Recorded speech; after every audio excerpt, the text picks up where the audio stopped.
Okay, here we go.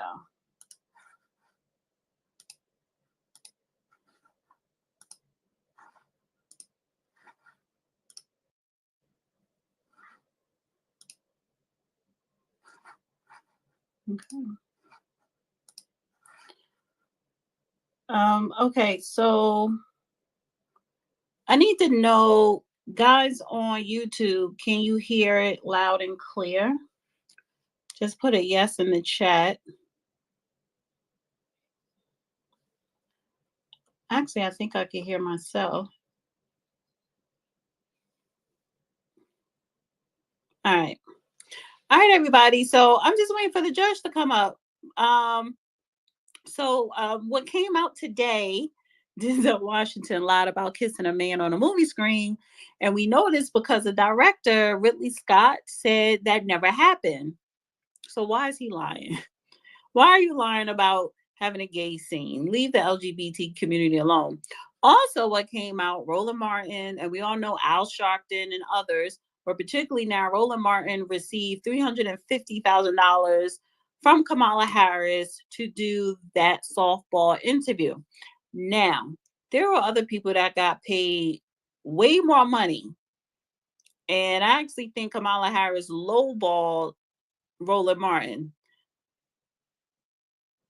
But the premise of this space is to talk about the buck breaking of specifically Black men and all Americans. And it's also open mic, so we could talk about anything else you guys want to come up and talk about.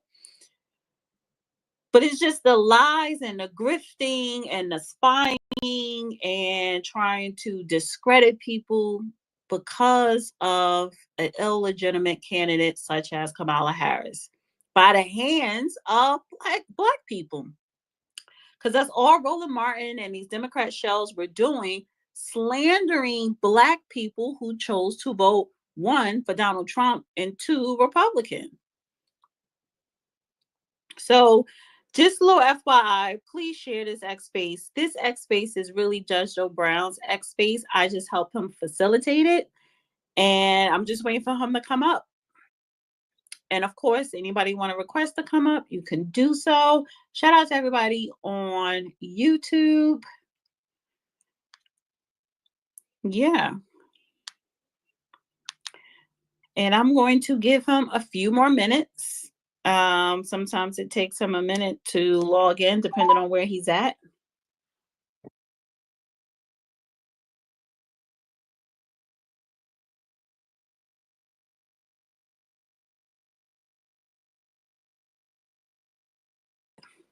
All right, so I just called him. He should be coming on in a minute.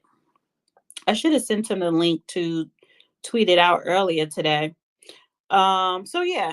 So and then too, last week X Space, it was very so yeah. So and then too, last week X Space, it was very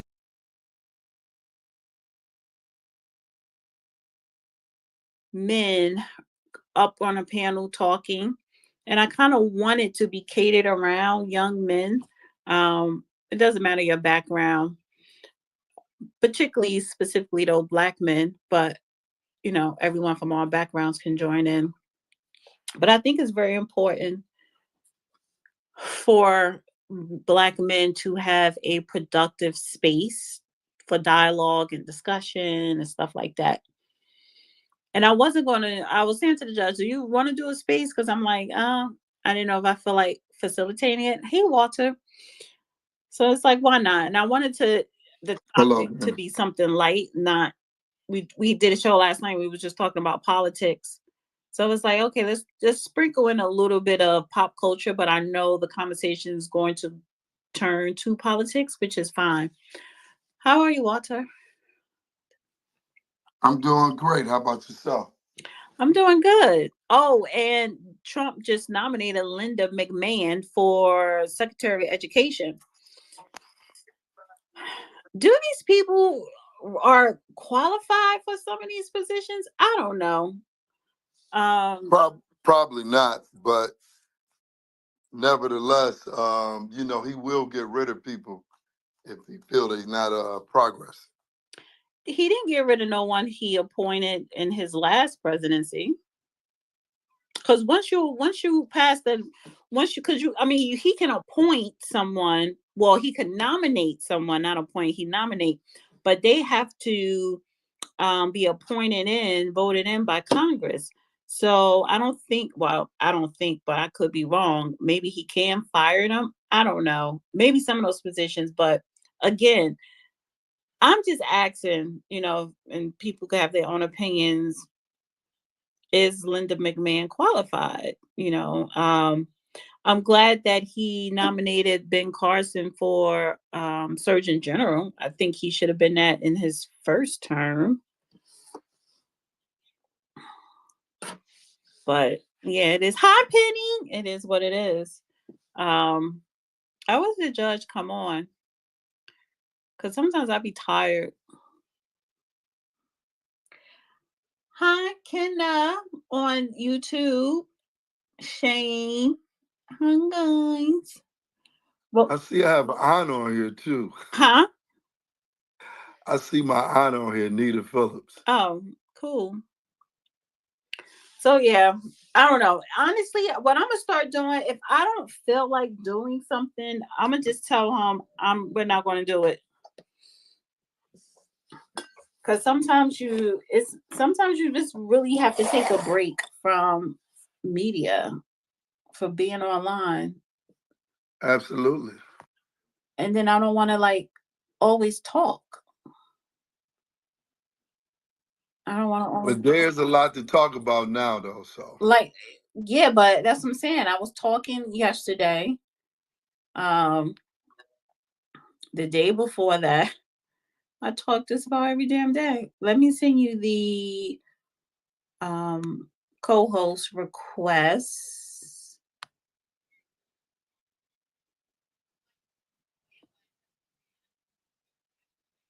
All right, I sent you the co-host request, Judge. Okay, cool. Okay, gotcha. Yeah. Did you I asked you to share it. I meant to so I should have sent it to you when I Yeah, first I did it. did. Oh, okay. How are you? I'll manage, at least in a mad rush. You in a rush? I said, at least in a mad rush, Oh. I'll manage. Oh. Well, so I put in the title Buck Breaking Black Men. Denzel lying because it came out that he lied that he said that he kissed a man in a movie, but they cut out that part. And the director of the movie said that never happened. He never kissed a man. It's like, why are you lying to appease Well, to why do you want to say claim that? Make that claim. I don't get it. exactly? Why is he making that claim? And is that like some type of ritual thing that you have to do in Hollywood to stay relevant, or I don't know. Um, And then two, I put hashtag Roland Martin because it came out, of course, Roland Martin, we know Al Sharpton and others, but Roland Martin received $350,000 to interview Kamala Harris for 30 minutes. And which is probably why not so much anti-Trump, but he would demonize and try to slander Black people who was one supporting Trump and voted Republican. And he was also trying to slander grassroots organizations, trying to sully, people names or people organizations, him and other Democrat shells. And maybe I should have put Democrat shells in the title. Buck breaking Democrat shells. Shills, Yes. you mean? Oh, Shills. shills. Okay, shills. Shills. I always say shells. It's shills. Sorry. So Okay. yeah, I think I am going to change it to that buck breaking Democrat shills. I think that should be the theme. And of course, it's open mic, so people could request to come up to talk about whatever. But go ahead, Judge. What are your thoughts? Well, let's get into it. I talk too much anyway. Let's hear what other people have to say. You know Yeah. me. I'll jump right in. No, jump right. I'm about to change the title buck breaking Democrat shells. Shills. hello, Judge. I want to say hello to you. This is Walter. All right. How you doing? Pretty good. You sound tired. No, I'm not tired. I'm just chilling. That's all. Ah, so yeah, I'm just waiting to see what folk have to say. It's not one of those controversial things. People say what they say, and they get recorded when they get recorded, so it's there to hear. Oh, and I'm seeing, and I did say to you earlier, I said, did you want to do an X space? Because I wasn't, it didn't bother too much. I didn't care too much because we did a show last night. But for the purpose of the topic, butt breaking Democrat shills. Um, a lot of people are holding these X spaces, Black people who are Democrat shills, complaining, saying, "Oh, there's no Black people in Trump cabinets." They're just trying to find anything to demean Black people who left the Democrat plantation. That's kind of silly because if you think about what the Democratic Party has been about, it's pretty embarrassing for their victims to illustrate remote Stockholm syndrome and be so happy to be back with them. I mean, it's one thing if you say the politics are favorable, but when you think you owe loyalty to your old slave masters, that's kind of sick. Exactly. Exactly. Thank you, Sabille O'Sullivan, for the super chat on YouTube. Can everyone please repost this space? And if you want to request to come up, please do so. Um, so yeah, so oh, I thought we could talk about massive. Donald Trump is. We spoke about this yesterday. He is going to authorize the U.S. military to help out with the mass deportation. He nominated Linda McMahon.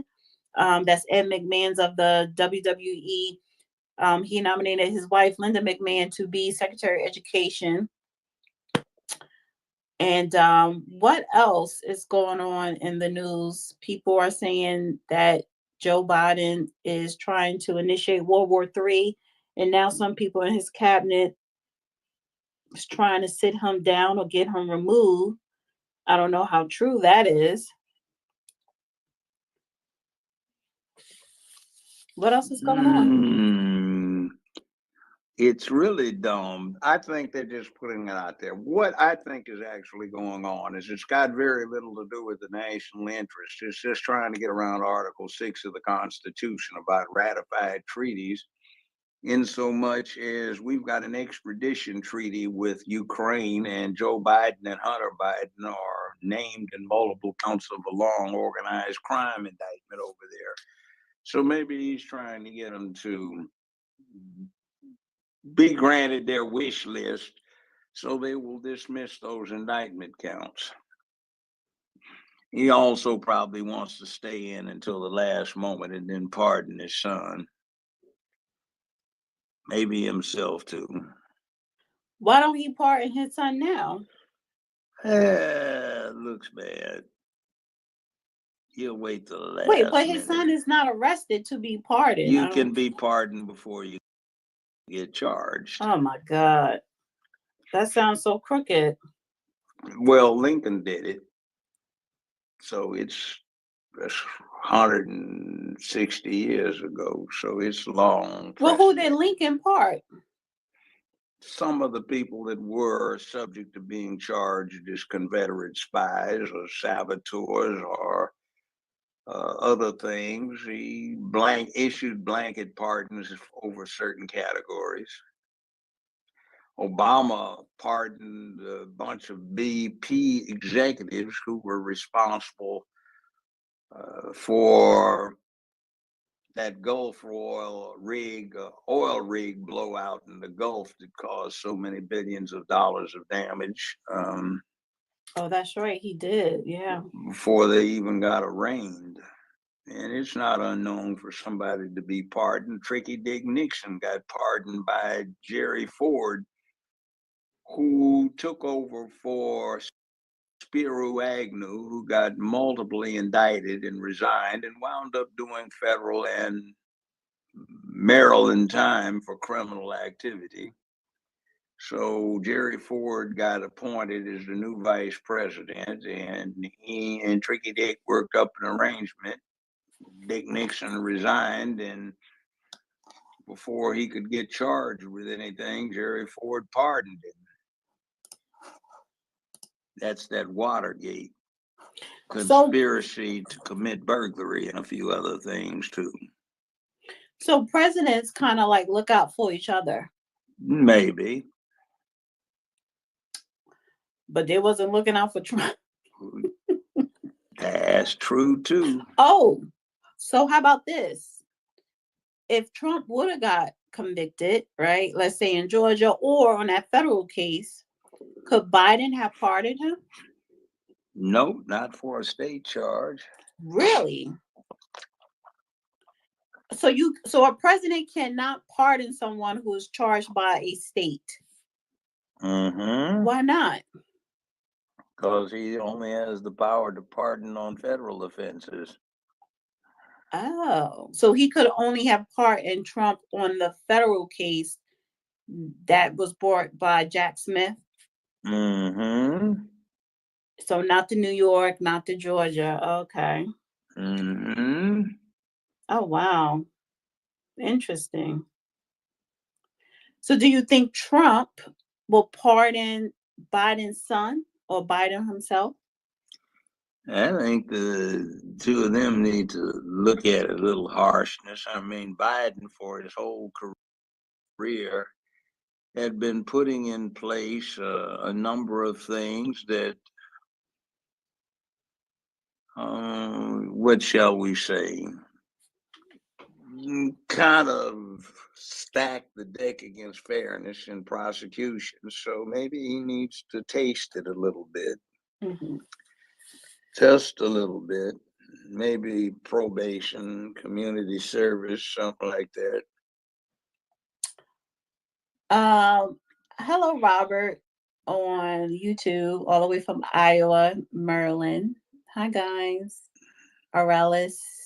So, speaking of the movie Gladiator and Denzel lying ass, he too old to be doing that. So what did he do?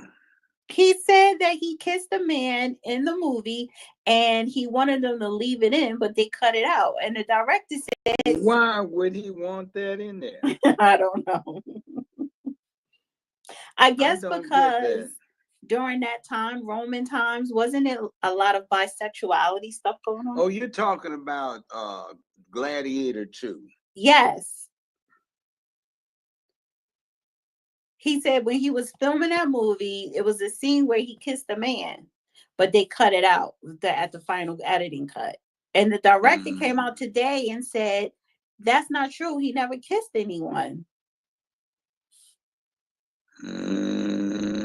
So was he trying to sell the movie? Because the movie dropped, I believe, Thursday. Yeah.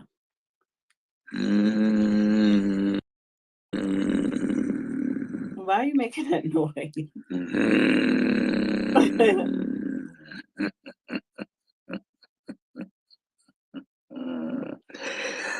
Oh boy.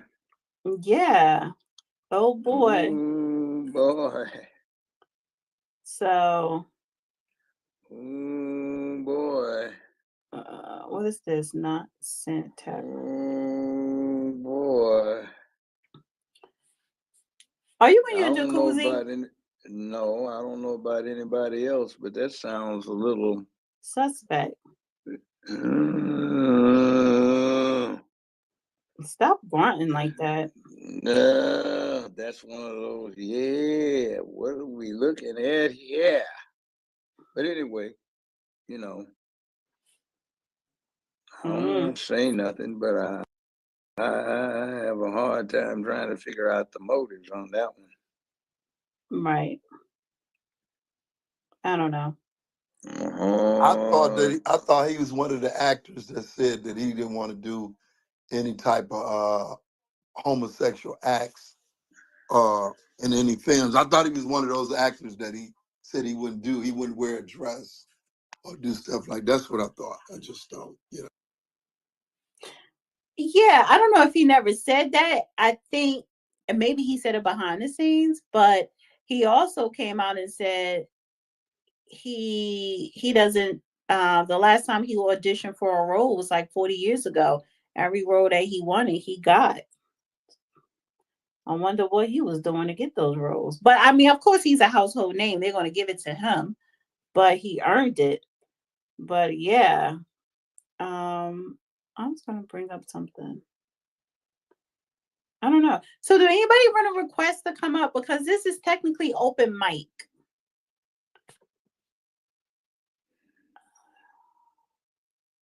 Don't be scared. Right. Because because you don't want to sit up here and be the one doing all the talking. Neither do I. And yeah, because you do X space for the people. Hi, Smooth G. What's happening, Miss Dana? Judge Joe Brown, what's happening, How brother? you doing? Chilling. I wanted to ask y'all because y'all got buck breaking Democrat shields. You know what I mean? I try to talk to these shields all the time about how the attack with children is. They put these attacks in like cartoons and stuff, and they trying to plan these sex changes for babies, and they got these grown men that dress doing drag shows and just teaching transsexual things. You know what I mean? And I want to ask y'all, like, why do you think they run for that when you ask them questions? Do they know they doing like some sick stuff, or what's going on? Are they just looking for votes for the LGBT community? I think that they're being obstinate and they don't even understand what they're up to. You have 1.5 million military age Chinese males that have invaded the country. Military training is an absolute mandatory thing for any able bodied male Chinese. So everybody that comes out of China, and that's where they're coming from. It takes 35 to 40 days to get from China through South America or Central America up to the United States. Every single one of them has had military training. So what you have is an invasion by what is most likely some special ops on the Chinese side from the People's Army. And the United States doesn't have that many troops. Oh, I mean, 2027, Xi Jinping is saying we're taking Taiwan one way or the other. So now you have 1.5 million Chinese commandos or special ops inside the United States. Nobody checked what they brought in. They could bring in military grade explosives. They probably have smuggled in caches of serious military arms that are available for their use, and it will be hell if they get the signal. Now, while we whoop the damn do,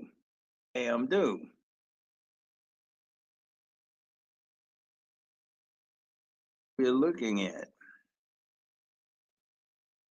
anybody? How do you get this soundboard thing off? Oh, here we go.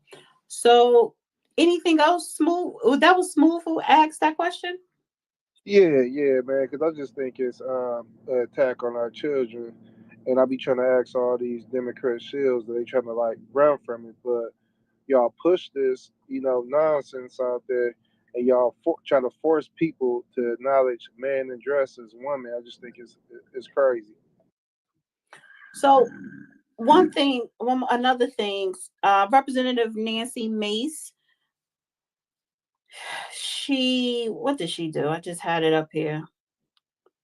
Something with the women's bathroom. He was talking about letting freaks to get turned loose, and I think one of them threatened her or something like that. What is this I'm talking about? Wait a minute. And then, Dr. Oz, I'm reading this right here. Dr. Oz, Donald Trump has selected Dr. Oz as the Centers of Medicare and Medicaid Services administrator.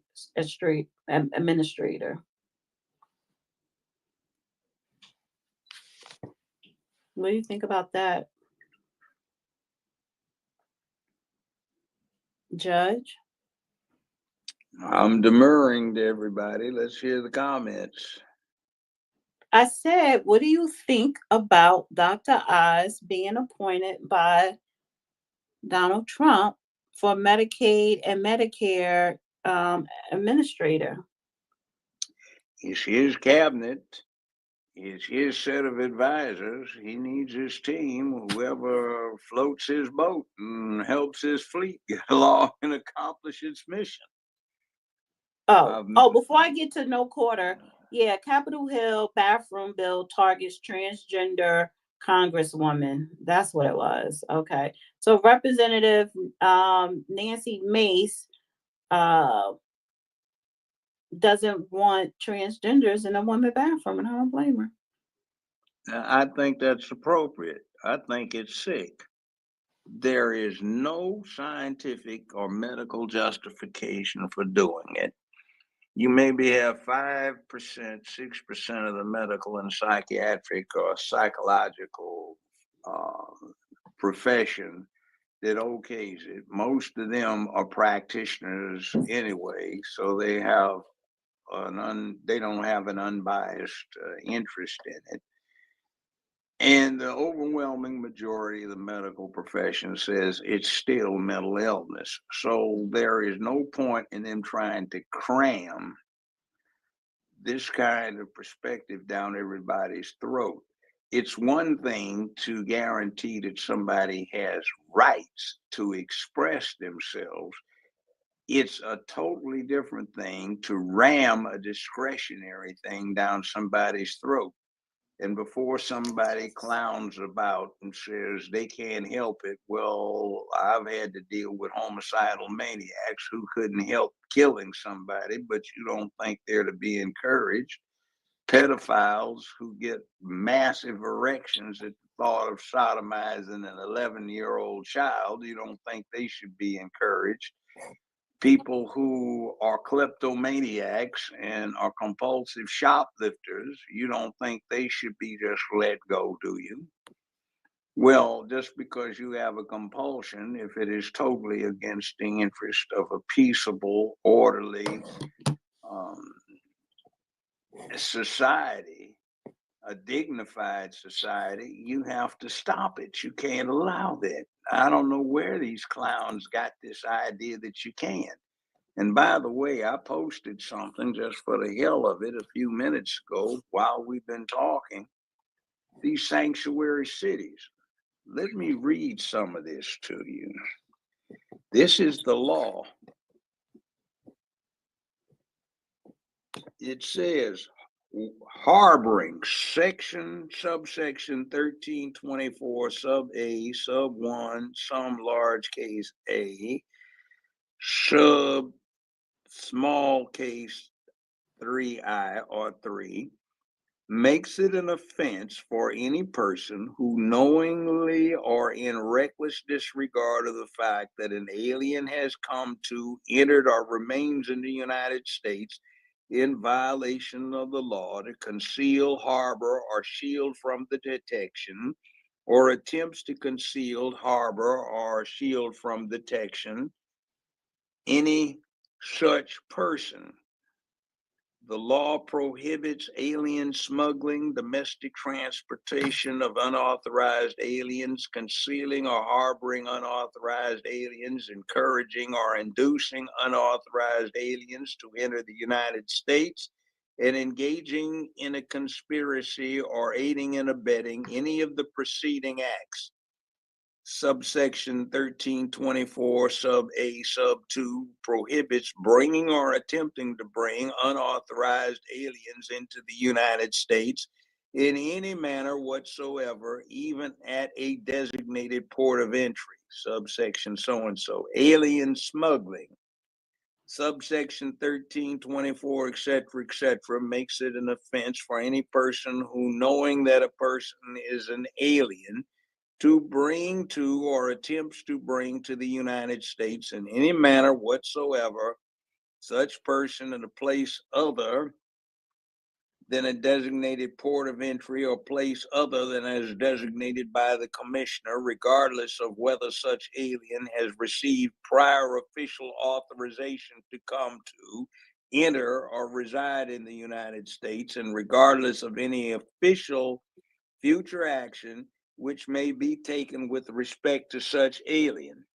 Domestic transporting, subsection 1324, etc., makes it an offense for any person who, knowing or in disregard of the reckless disregard of the fact that an alien has come to, entered, or remained in the United States in violation of law, transports or moves or attempts to transport or move or give assistance or concealment or approval for the transport and movement of such alien within the United States by means of transportation or otherwise in furtherance of such law violates the law. Harboring. Are you going to read the whole thing? I need just to get to a reading the speaker. part of it. I'm reading it. Harboring. This is what No, I need to you're get to a speaker. Yeah, well, I will. Harboring. This needs to be known. The press is not putting this out. This is the law. Harboring, subsection 1324, etc., makes it an offense for any person who knowingly or in reckless disregards of the fact that an alien has come to, entered, or remains in the United States in violation of law, conceals, harbors, or shields from detection, or attempts to conceal, harbor, or shield from detection such alien in any place, including any building or any means of transportation. Now, then they go on with conspiracy, aiding and abetting, and they make it an offense. They're felonies. So all of these people, like California talking about, they're going to block the federal government from enforcing the law when it comes to these things. They're guilty of a conspiracy, which is a felony in of itself, and they're guilty of the underlying felony of harboring a fugitive. One of the specified categories meaning being someone who has illegally entered. So all of these people that have set up a sanctuary city ought to be massively prosecuted for felonies. So we hear these people advocating felonious disregard of American law. Now that's I want to go to right now. Let me go to no quarter. I just want to say welcome to Minnesota, Judge.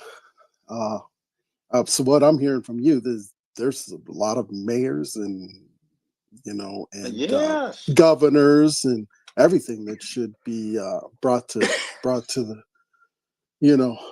to the prisons. And by the way, they talk about January 6th. What I just described, if it's on a wide basis engaged in by government officials, state officials, that is in fact per se an insurrection. Now, and that's not you shared that information in the bubble down there. Well, I posted it, again on X not long ago. It's on my site. It's one of the last postings I did today. In fact, I did it when I got on the show, but here, on the space. But see, in other words, why isn't the press raising hell about how are all of these people advocating and promising to commit felonious behavior in an official capacity? Because they're paid off not to. Well, you're talking about the press, but the fact of the matter is it's a disservice to the American public because there's no allowance for that. It doesn't make any difference what your job is. Even if you try to say I don't have anything to do with it, if you aid and abet it, give comfort, try to set it up, or do anything in furtherance of attempting to secrete, hide, or shield somebody who is an illegal entrant, and you do it knowingly, then you're guilty of a felony. So California just, well, the city of Los Angeles just announced that they're going to be a sanctuary city and they will not comply with Donald Trump mass deportation plan. I'm sorry. The key to understanding that is 1956, when President Ike Eisenhower sent in the 101st Airborne, now 101st Air Mobile. He sent in the Airborne Division into Little Rock when Governor Faubus, who, by the way, endorsed and sponsored and mentored Joe Biden years ago for a long time, he sent in the U.S. Army troops and said, I dare you. And the U.S. Army troops opened up Little Rock High School because Faubus had got in there and said, as long as I'm governor of the state of Arkansas, there won't be no Negroes coming in Little Rock High School. And he stood in the doorway and barred the door. But Eisenhower sent down the 101st Airborne. When Trump sends in a comparable military unit or activates and nationalizes a National Guard unit to get nearby troops, he is commander in chief, and he'll do just what Eisenhower did, order them to open the damn place up or accomplish the mission. And they bet not do a damn thing about getting in the way, because they've got a whole lot of hardware. And remember, the damn fool Democrats, what did they just do? September 27th of this year, 2 months ago, they signed into effect an amendment to the Department of Defense Directive 5240 .01 that authorizes the use of deadly force by the U.S. military under such circumstances. And you don't have to have the Secretary of the Army. You don't have to have a subsecretary. It can, for first 72 hours, be someone on a lower level who will be completely authorized to order or allow the use of deadly force when dealing with these kinds of situations. They did it. They set the thing in place, and now it's there. So before I Wow, get we whoopee. Have bef- fun. Kent bef- State all over again. before I go to Fry Time, Raymond Z on YouTube says Governor Abbott just offered 1,400 acres to Trump to be used as deport camps for illegals. Go ahead, Fry Time. Yes, thank you, Dana. And sorry about the gesticulation. I wanted to make sure I got a chance to speak before my phone dies here. First and foremost, I want to thank you, Dana, for setting up this space and hosting your YouTube channel, as well as Judge Joe Brown for um, your continuous willingness to help out our people with dropping this knowledge. With that being said, my question was going back to the conversation concerning Denzel Washington, and that his right now he's going through this Kiss Gate or whatever for his Gladiator movie. But stepping back and looking at the bigger picture, I'm a big chess player, and I think chess is a good game because it kind of shows us the game of life. It's a good comparison, especially when we're facing white supremacy, the duality between black pieces and white pieces. But stepping away from that, I want to say this: we as black people, I think we are sort of invincible because we have the genetic dominance globally, but we domestically, as far as Black Americans, My question is this: we domestically, as Black Americans, are we checkmated? Because when I think of all the ways we're being attacked, when I think of the LGBTQ cult attacking us, when I think of these tethers or immigrants coming in, and white people right now are even scared of the population decline as far as the white community. And I don't think enough is being said about the Black American community. We've been stagnant at 13, 14% of the population for the last 50 plus years. So are we checkmated as Black people in America? I'll drop from there. Thank you again, Dana and Judge O'Brien. Thank you. Let me say something about overcrowding. Um, Let me say something about that. When I left Los Angeles 50 plus years ago to move to Tennessee, I had graduated from law school, been more than 50 years. And we had, proud of it, we had 1.5 million people in LA County, and the traffic jams lasted from 4:30 to about 6 o'clock.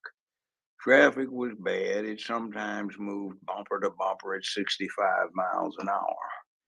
Now we've got, depending upon how you count it in the county, 13.5 to 18 million people. Everything starts crowding on the freeways from like 2:30 going on 3 to after 7 at night.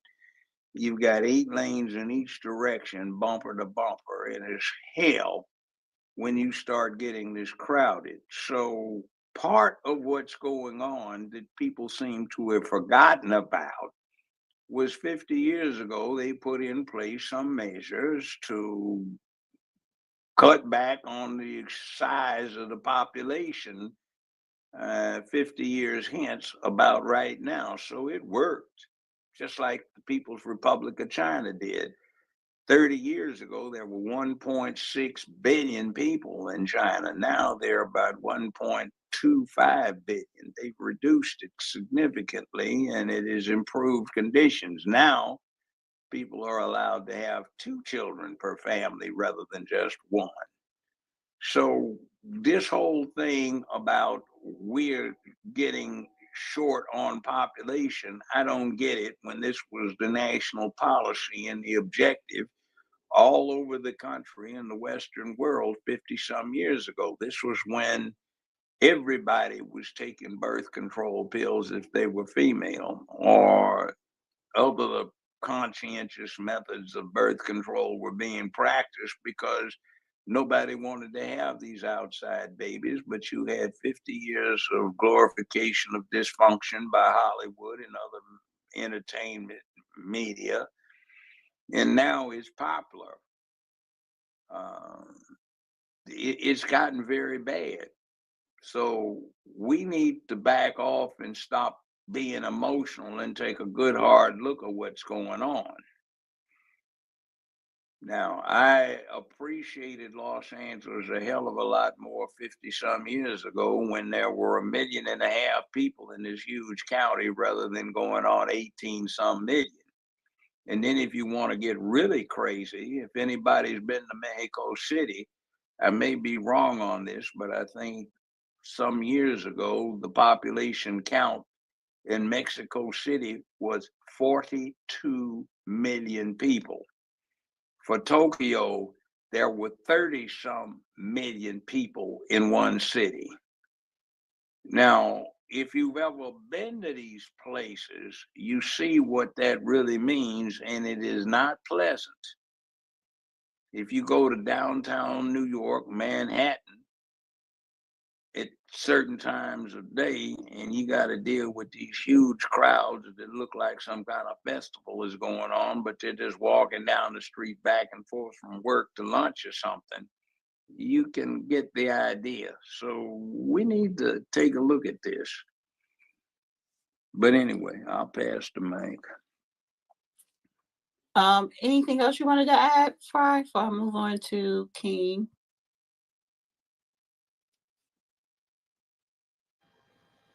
Next. No, just a yeah. Go ahead.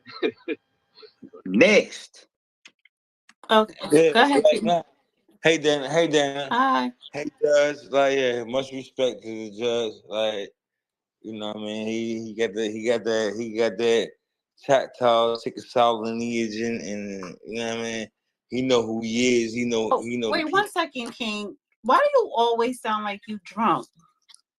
I mean, let me sound how I sound. Am I being disrespectful? No, but Am I have you been being? drinking? Listen, it's called the black. It's called Yapon. It's called Yapon tea, right? Now, what we do is, right, we go in the backyard, right, and we mix the tea up, right, and we dip a cup, right, and we get what we need to get, right. It's totally organic, right? It's not, you know what I mean, no groupie shit, right? All right, so here's the thing.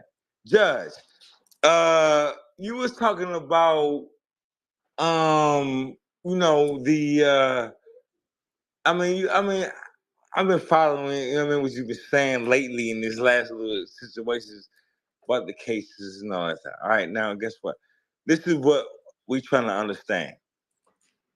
The Federal Court of Claims, right? Now,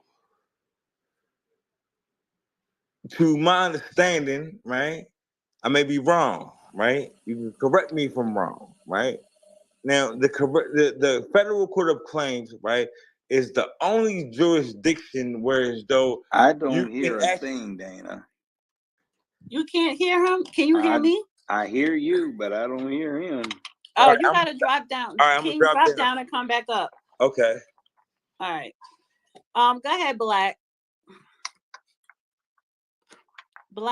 Hayes. You go.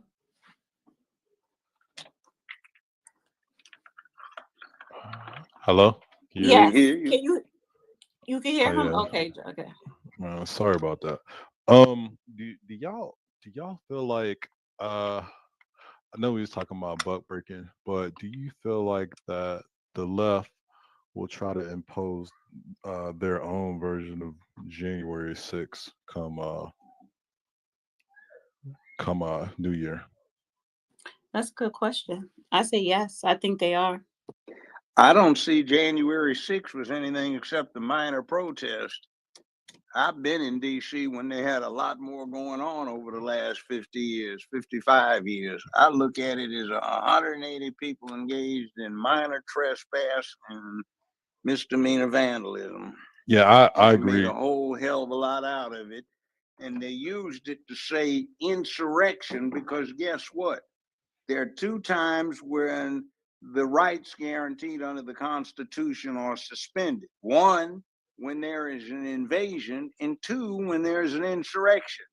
Generally, an insurrection is looked at as an attempt to overthrow public order, not just having a riot or a disturbance, but typically your classic insurrection is a civil war. Yeah, I agree with that. What I meant was more so would the left or the DNC be trying to do anything to try to halt the inauguration of the oncoming president? I don't think they can. See, the interesting thing is Ronald Reagan got a whole lot of popular votes, right? Right. Okay, Ike Eisenhower got a whole lot of popular votes, right? Yeah, that's right.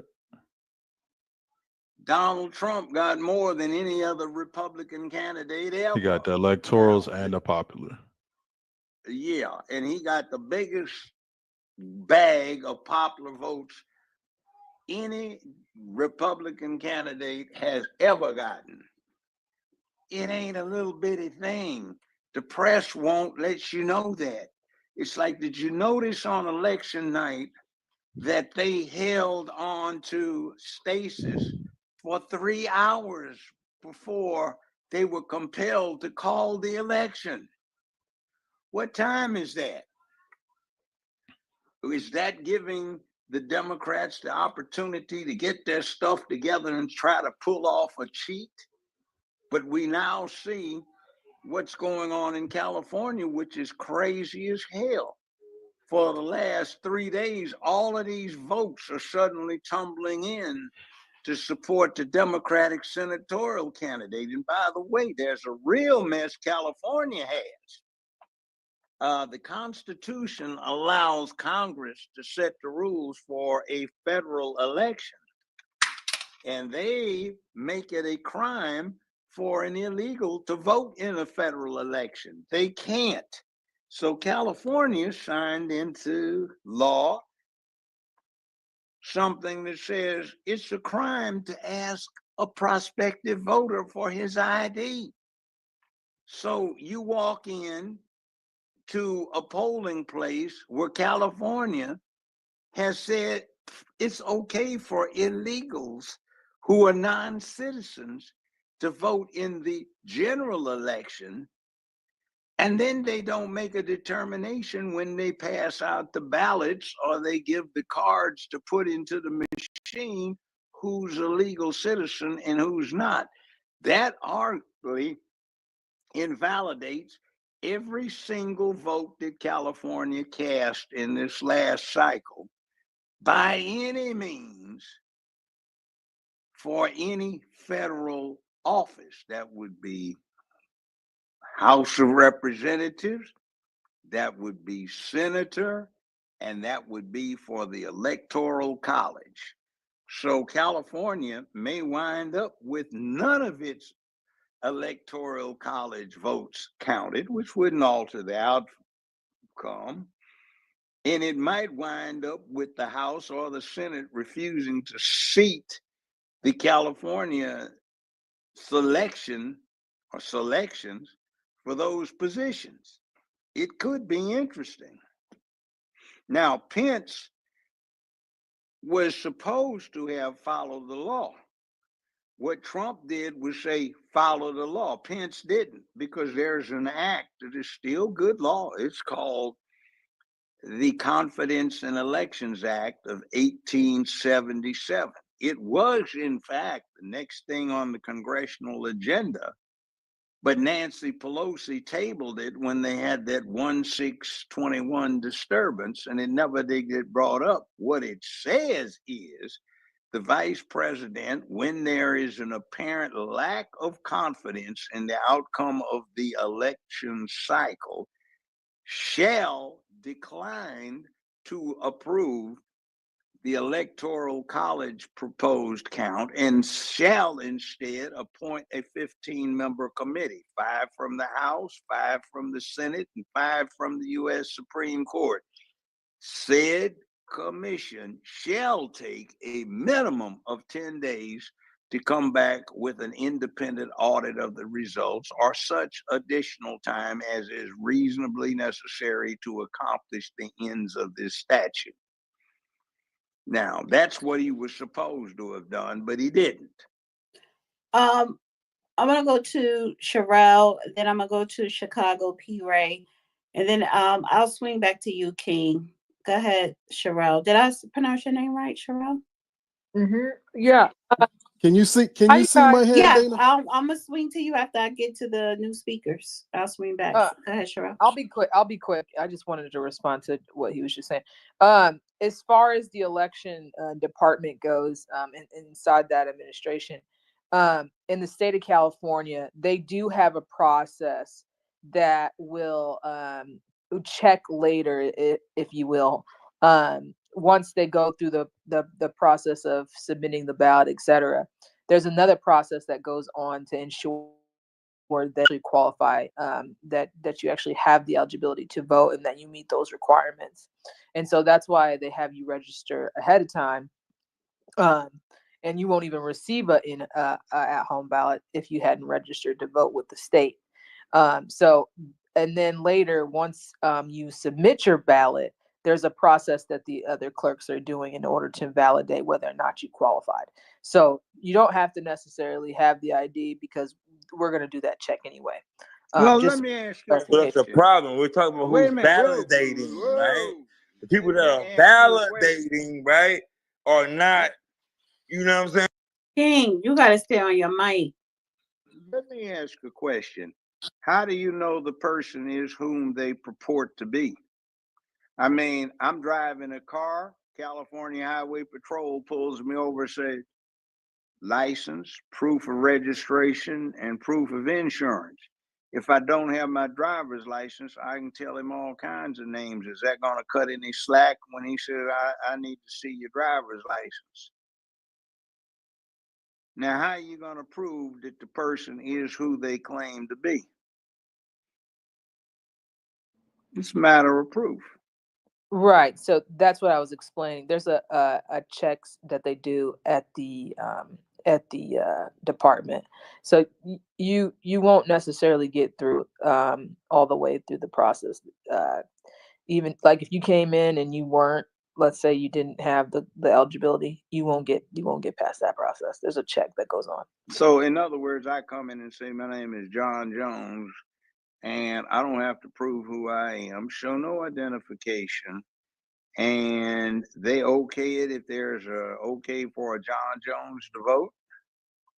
When they pull you up in this, so you already, when you go and get your driver's license, you are asked right then and there whether or not you are registered. Have you registered to vote? Yes. That's at the DMV, right? So they ask, Yes. and then whenever they pull that same system up, because they've already asked you there. Because remember, you have to have forms of verification when you go into the DMV. So you're already being checked there. That's the first check. The second. Okay, wait. Let's stop. Go back to the DMV. In California, it is encouraged and it's legal for illegals to get valid California driver's license. That's why everybody else in the rest of the country now has until May 2025 to get an authenticated identification, real ID driver's license with a star on it, because you guys in California allow illegals to drive a motor vehicle and get issued driver's licenses. Which is fine, but then again, we still go through another process, is what I'm trying to explain to you. California? Yes, California does. When you go into the department, there's an entire mass amount of people who are clerks that sit and go through all the different votes. It's an entire process in the system. Yeah, they push it through. They push it through, and guess what? Right? We see the onslaught of what's being pushed through. Right? Gavin Newsom. Right? His first order of business, we got to walk it back. Right? The Bruce family situation, when he stole that port from that family, right? Who is the Bruce family? Bruce family that's family, that's people, right? That's family, right? But when they stole that port, right, Gavin Newsom had his dirty hands in that in doing that. Okay, so guess what? In turn, right? Now we're talking about the political process, right? And Gavin Newsom, right? He stole, right, from the people, right, and made a deal. You know what I'm saying? Well, I don't know that, but let me point this out to the lady. I just got my people that I pay good money to off the phone today. When I said that can't be the law, they keep wanting me to pay them $800 a month, $800 a year minimum a month to the California Franchise Tax Board to operate a corporation that is not chartered in California. It's chartered in Tennessee. It has not exercised a license to do business in California in 10 years. It has no California generated income, and they keep sending the same erroneous notices out. And I got my people today to get an admission finally when they got upstream, higher up on the food chain, that all of the stuff that they've been telling is in error, and they apologize for every year sending out a notice in error because they aren't aware of what actually is going on or supposed to go on. It just cost me a few $1,000s every year to correct their mistake. So why should I rely on a flat broke busted state that can't even keep its civil courts open 5 days a week? It can only keep them 4 because the judges are generous enough to donate a big chunk of their salary back to keep the civil courts open 4 days a week rather than 5. Everything's failing. Your state is broke, and you expect people to have confidence in what California is up to? I'm not getting on you. You live there. I did too. I grew up there, kindergarten through law school. I left, went back 15 years, did the show, left again because it's a ridiculous place. It passed Proposition 13 in 1978. I had a neighbor that had 35,000 acres of ranch, 11,000 herd of cattle. He sold the rights to his place, but he kept the life estate. He sold it for $110 million. And the Japanese consortium that bought it, and he bought it, has to pay $485 a year in property taxes. Everybody else in the neighborhood who was not grandfathered for very much smaller acreages paid anywhere from 20 to 80,000 a year in property taxes. And here's somebody with 35,000 square acres, acres of land, paying $482. See, that's California. It's crazy. So you expect us to believe that California is actually going to say our computer system, which I deal with its breakdown several times a year, is accurate enough for somebody to walk in without showing any identification except on the front end, because you have to find a way to ID him without breaking the law by asking him for ID. How do we get confidence in that? Mm-hmm. So I want sure Sherelle, you could reply, and then after you, I'm gonna go to Chicago, No Quarter, and El Hotep. Go ahead, Sherelle. If you wanted to reply, I didn't know if you. No. I think he's discussing some things that can be changed within the system in regards to different taxes and different things that administratively needs to be resolved. I think there's a lot of different initiatives and things that need to be rearranged so that there is adequate funding that are going to the right places. And it takes a lot of folks, a lot of folks in the right places to lead that discussion and make some right decisions when it comes to different policy and legislation. But it's important to really advocate to ensure that people aren't impacted. I know it's important that people open up businesses and companies, and the growth of businesses and companies, economically speaking, for the state of California is incredibly important. And it's also important that we're not impacting or causing economic hardship through tax form. It's only corporately important, right? California is not important. California should not have been the epicenter for.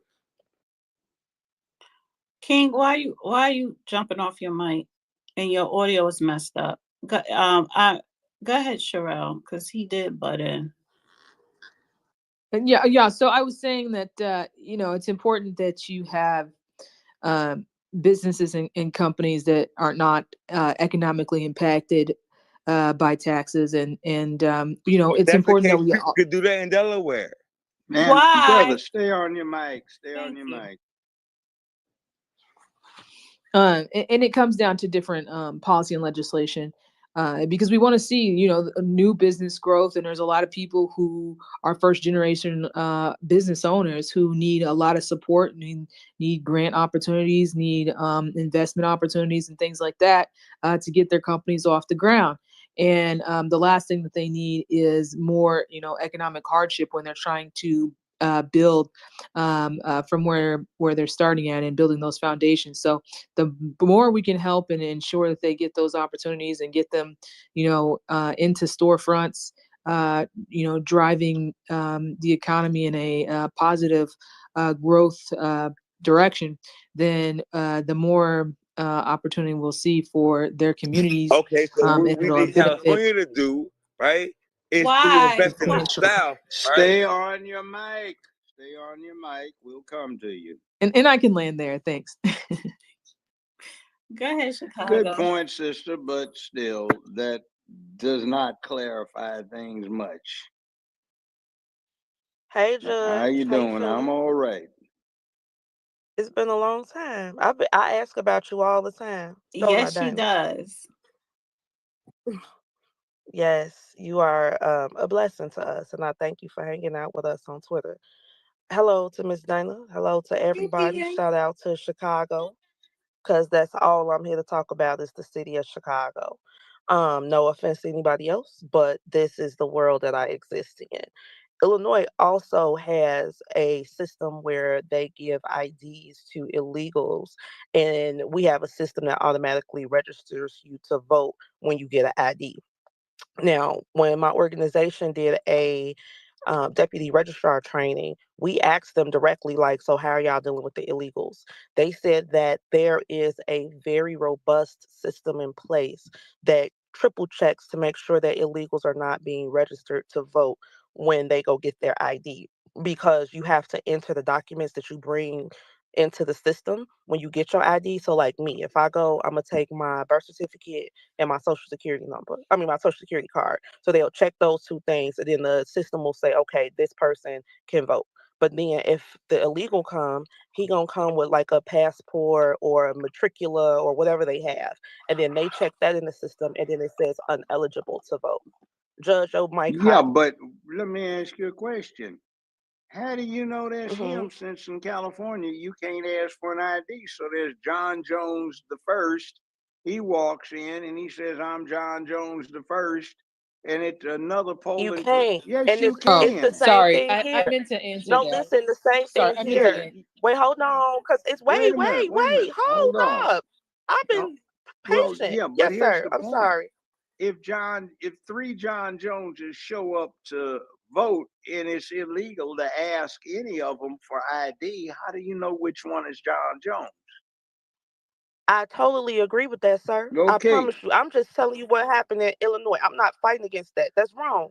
Everybody, if I got to show an ID to go pick up my medicine, you should be able to have to show an ID to vote in the United States of America, in the most powerful democracy in the world. Yes, ID should always be available. I'm just telling you what happens in my Yeah, and city. you can't get So on I'm it, saying we go through the and same thing. The you same thing. can't get on an airplane without it. And thanks to California, Actually, you can. You can. I've traveled multiple times without an how do ID, and you it's get on an actually airplane? better. I'm finna They tell should you. put So allergies. you go, They you should tell put them, hey, allergies. They should excuse put me, allergies. Don't interrupt, brother. uh. Hold on. Wait your turn. Go ahead, sister. Thank you. So what you do is, because I remember one time I left my purse, my whole purse, I left at the house. So I went up there. I told them I left my purse at the house. Can I go through? What they do is they take you to the back, and then they ask you these questions, very specific questions about yourself, and then you answer those questions. If you get those questions right, then they take you to the front of the line, and you get to bypass everybody else in the line because they got to check you through, and then you go get on your flight. What? Yeah, I've done this multiple. I actually was telling a joke to somebody. I said it's actually in some ways better because it's a quicker process. You don't got to stand in the line, but I've done it. So yes, it's possible. But the questions are very specific to you. Like when I say specific, soup only stuff that you would That's know because you about you, went and it's through. through a That's system. because you went through where you were at O'Hare International. You went through one of those. I went going in, coming Yeah, back, but the point going and is coming. you've got that special thing where you can go in and they've got facial recognition ID and all that other stuff where you get entered No, into sir, their they didn't system. have none of Well, how that. did they get that They, information on you? I told you, you give them all your It doesn't Trade, information. work for You me. all your. commerce and trade, I'm It trying to does tell not you this. work My for this me. moving bodies, commerce Man, and why are trade. you That's all. this interrupting? he don't know no Stop better. interrupting, brother. Um, Wait your turn. It doesn't work like that. Now, sister, yes, sir. how do you confirm it's somebody? So, I mean, you could get all kinds of terroristic acts pulled off that way. That's no security. It's only stuff that you What do you know. mean Like only it'll be a stuff you question. know? I'm. Oh my God. So it's the stuff that you know, like the stuff about yourself. Like they You don't ask, think other people know well, that? not no, no, they might know some stuff, but not Wait a minute. everything. And what They is the ask you. government knowing these things that only you would know? How Well, does it know these things? that's Well, what that's what was one of the I guess through questions, P. Ray? What registration. was like one of the questions? It was like the one question was like, what color was the Mercury car that you Okay, drove? fine. You mean to I'm like, tell me oh, they know what you color know, your no, car no, is? the color and make. Okay, No, I'm sorry, the color and model of the Mercury that you okay, drove. fine. So that's like Okay. one Now question. they Or know they'll ask you like, they know, mm-hmm, don't they? yes, they Well, do. then if they know, somebody else does. That's just one That's question, one. sir. If Like I they said, it's a if they plethora. know 10 questions that only you know the answer to, but they do too, I guarantee you there are other people besides them that know the answer. Judge, you got to He's write the making a PSA very about good that. point. I I don't mean, have. there's not really an Wait, argument hold there on, hold on. because I what didn't he's talk talking during about nobody is else's that there turn. are civilians that Dana. don't have access to that same type of information, which is very true. It's the thing that's Wait, actually no, happening here that's in the not state of the point California. that Wait, I'm all right, making let at P Ray all. make her point. Yeah, y'all taking this way off. I'm just, again, here to report the news. I don't want to argue about the fact. If you think that that's too lax, Judge, with all due respect, call the How you TSA, can't just call the call Department of State. TSA? Well, what you telling Well, me what for? I'm I trying can't to do nothing tell about you it, sir. is, look, I can get one of my old courtroom bailiffs to get all of that information on you, and if I want to lie and claim to be you, I can do it. If they ask you what color was the house that you lived in when you How were would 6 they years old, know that that? bailiff How doesn't would know they know that. that? Because they No, know. I how would don't know. I didn't put wait, No, together the okay, wait, question, so wait, sir. wait. what You she, aren't but listening to what, what okay, you're saying. I what is, didn't say they didn't. It's just in a society like the United States of America, how in hell did they have the audacity to know? I went and The came same back way they off the knew who question. wasn't I'm the just trash Man, sharing the and don't news. did all interrupt. King, these it's not your things. turn, The love. same way. It's not your Not turn. your turn, no, I Hold baby. just on. dropped Hold him on. down to listening because I'm tired. He's drunk anyway, and I don't got time for that.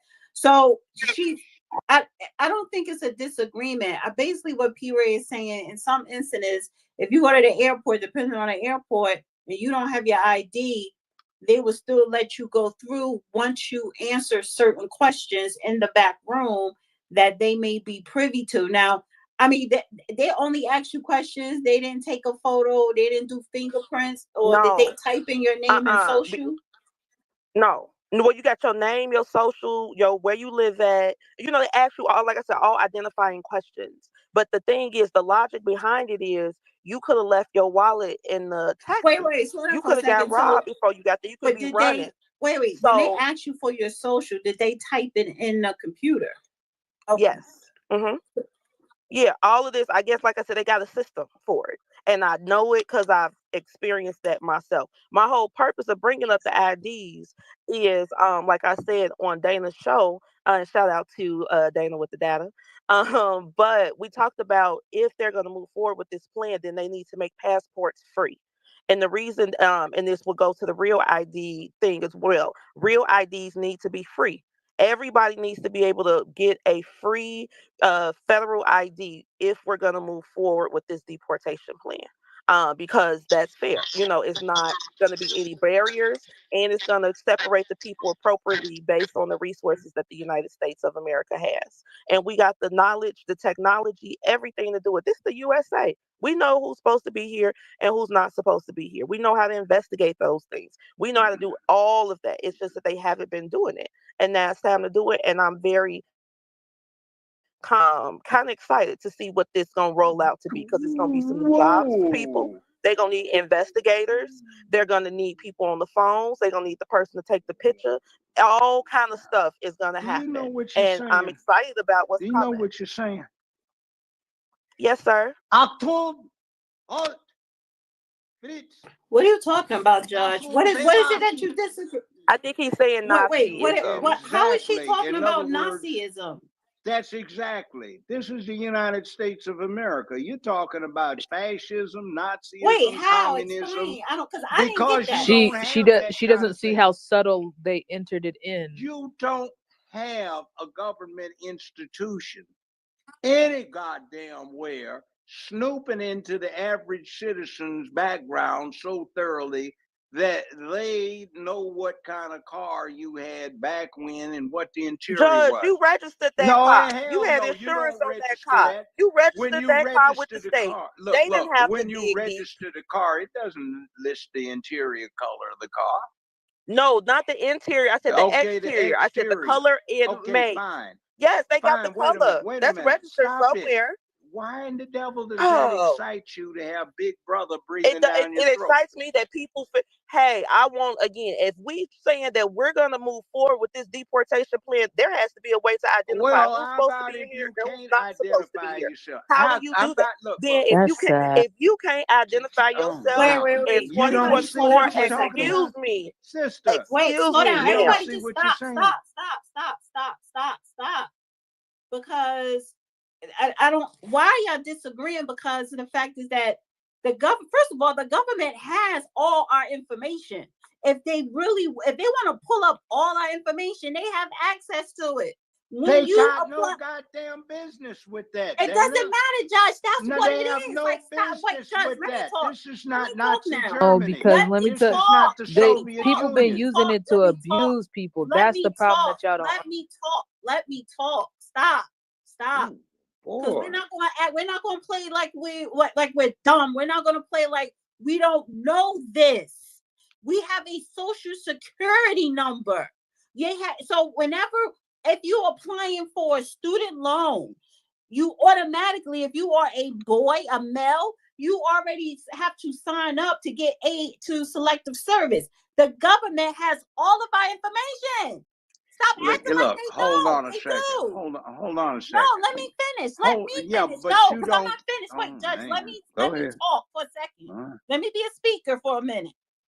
So let's not act like they don't have our information. They do. What P. Ray is saying, she didn't agree with the process. She never said she agreed with the process. She's just saying in some airports, such as O'Hara, she didn't have her ID. They put her in the back, typed in her information, and all this shit about her life popped up, and they asked her questions. And if she got those answers right, then that's her. Now, is that process to identify someone going on an airplane without a picture identification? Is that process? Should that be a process? No, I think you should have a picture ID, a legitimate government picture ID for the airport or passport. That's why she's saying, yeah, let the passports be free, so you don't get, because if you gotta pay, let me finish, Judge. Please, you gotta let me finish. If you gotta pay over $150 or $125 for a passport, majority of Americans don't have a fucking passport.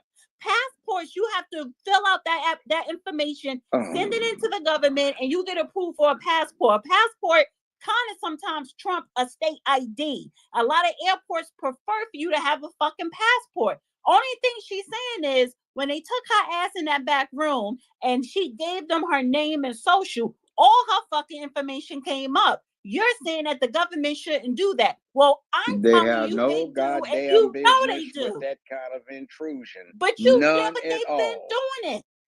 I don't care. The fact that they've been doing it and somebody is saying that's okay, that is scary. Yes, it That is scary, means but it's a damn reality.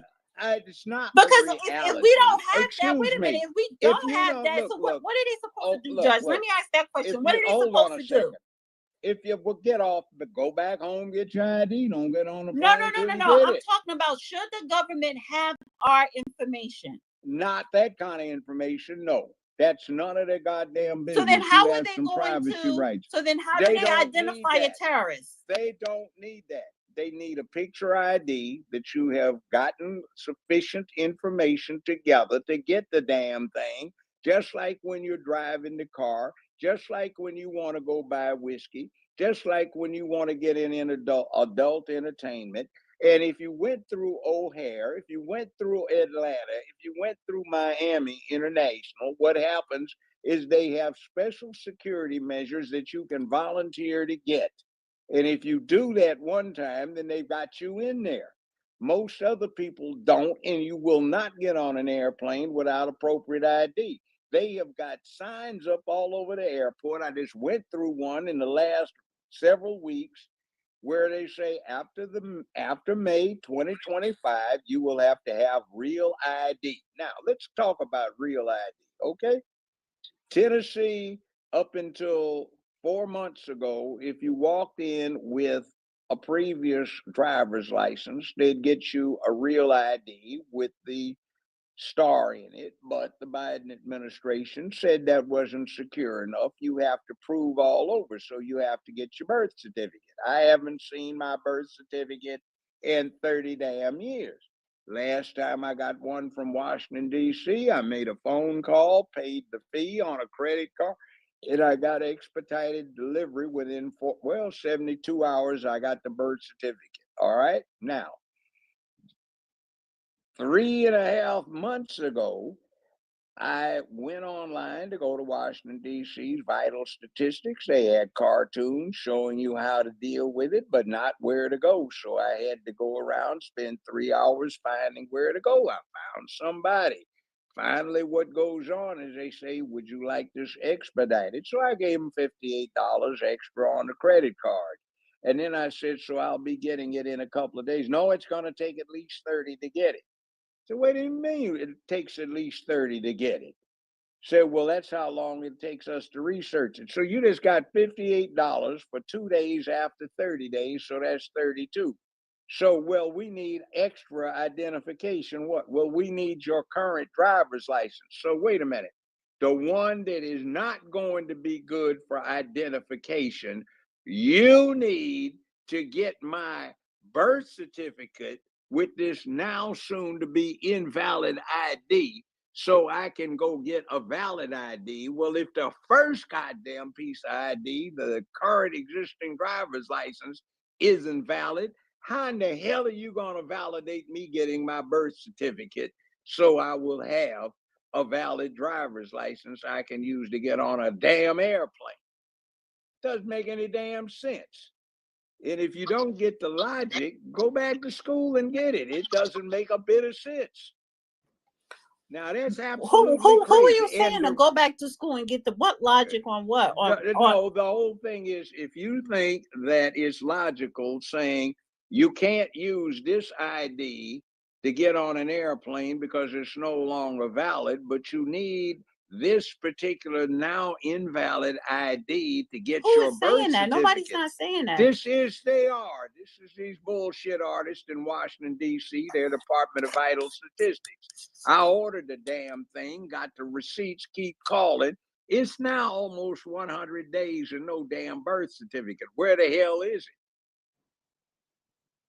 And I paid You Judge, can I'm go to the now county I'm where you I'm were getting I'm originally getting born. The confused now. other damn thing is it ain't very expensive to get a passport, but it is damnably inconvenient because these bastards that run goddamn Sacramento and California decided that they were going to let illegals get driver's licenses, and also in New York. Everywhere else in the country, the other 48 states, we're screwed. We got to go through all this garbage because of California and New York.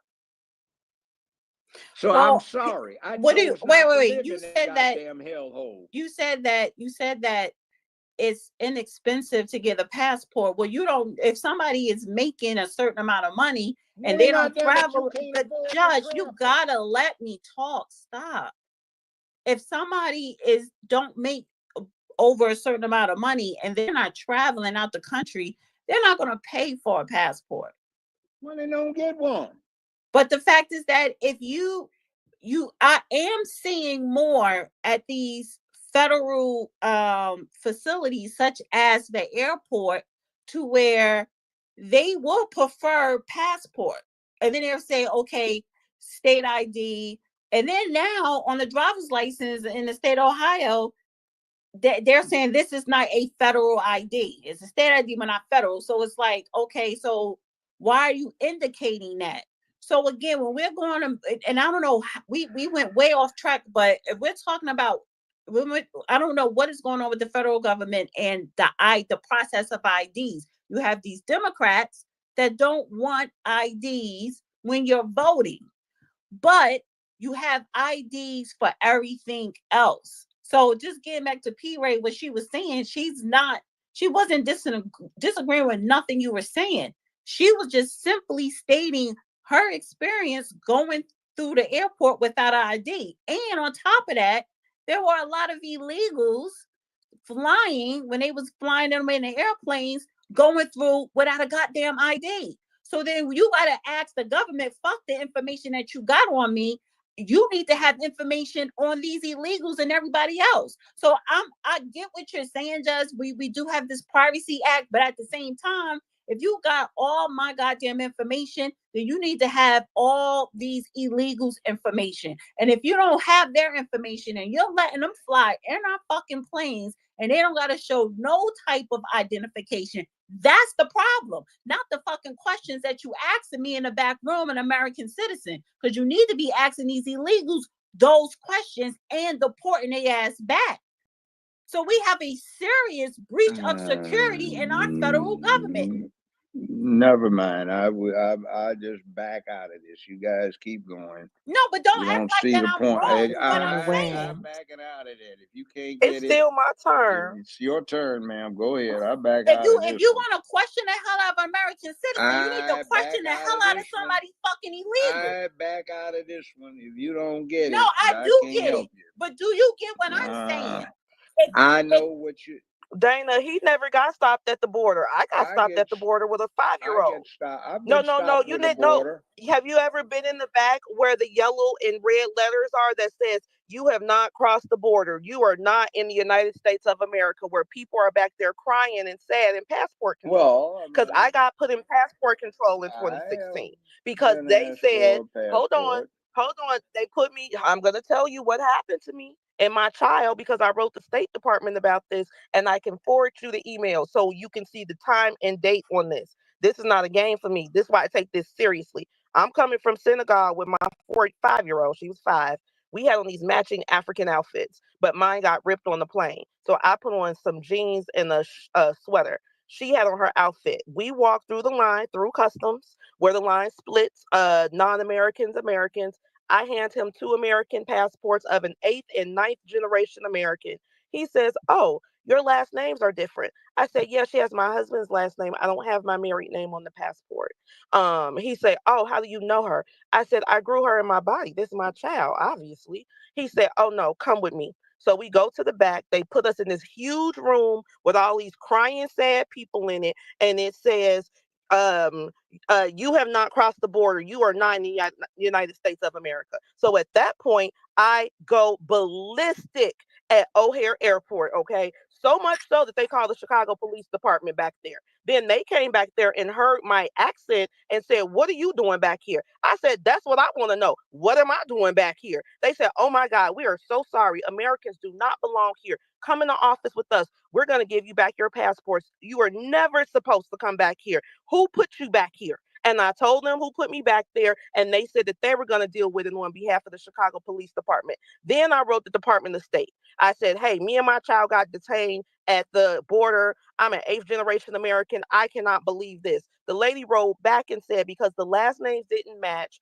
that sometimes can trigger something. And so they were just doing their job. And then I wrote back to her, "So did you call the Cook County Vital Statistics to get a birth certificate for her? How did you validate that this was my child in 30 minutes if this is just what y'all do?" And they didn't write me back anymore. So again, because I've had that experience, everybody got to get checked.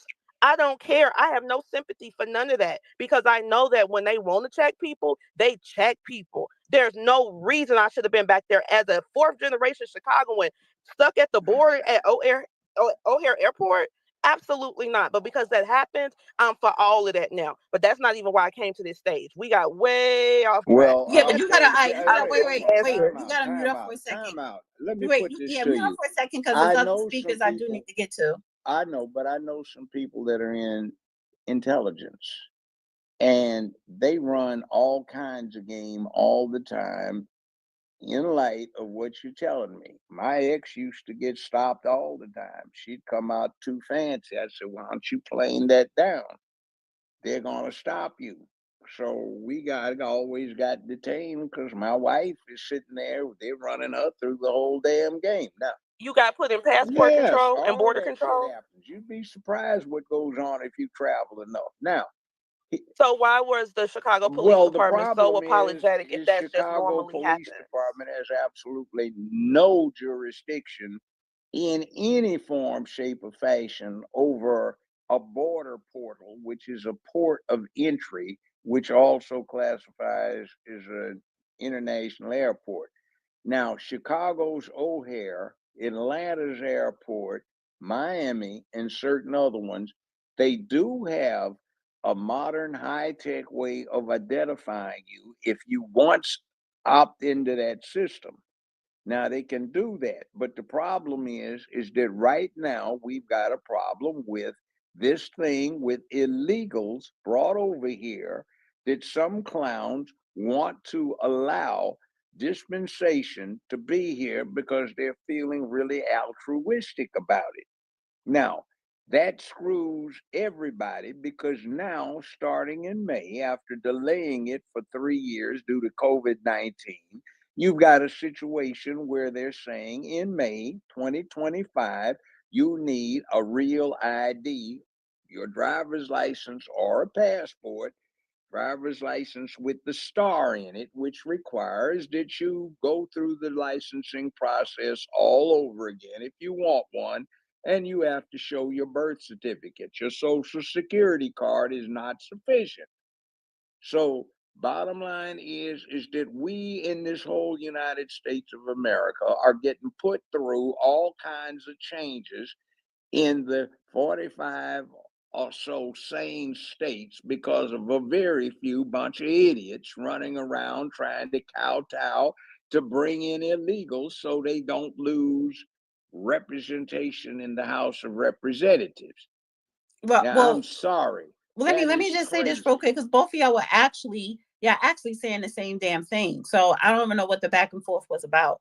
Y'all actually came to the same conclusion. That's what both of y'all were saying. Both of y'all said the same thing. No, that's not my Yes, yes. conclusion. Because the My only thing she conclusion did, is Judge. no. No, Let me no, tell wait, you what wait, my Judge, conclusion please. is. Let me just say Hold this on. sentence. You're not talking about what I'm saying.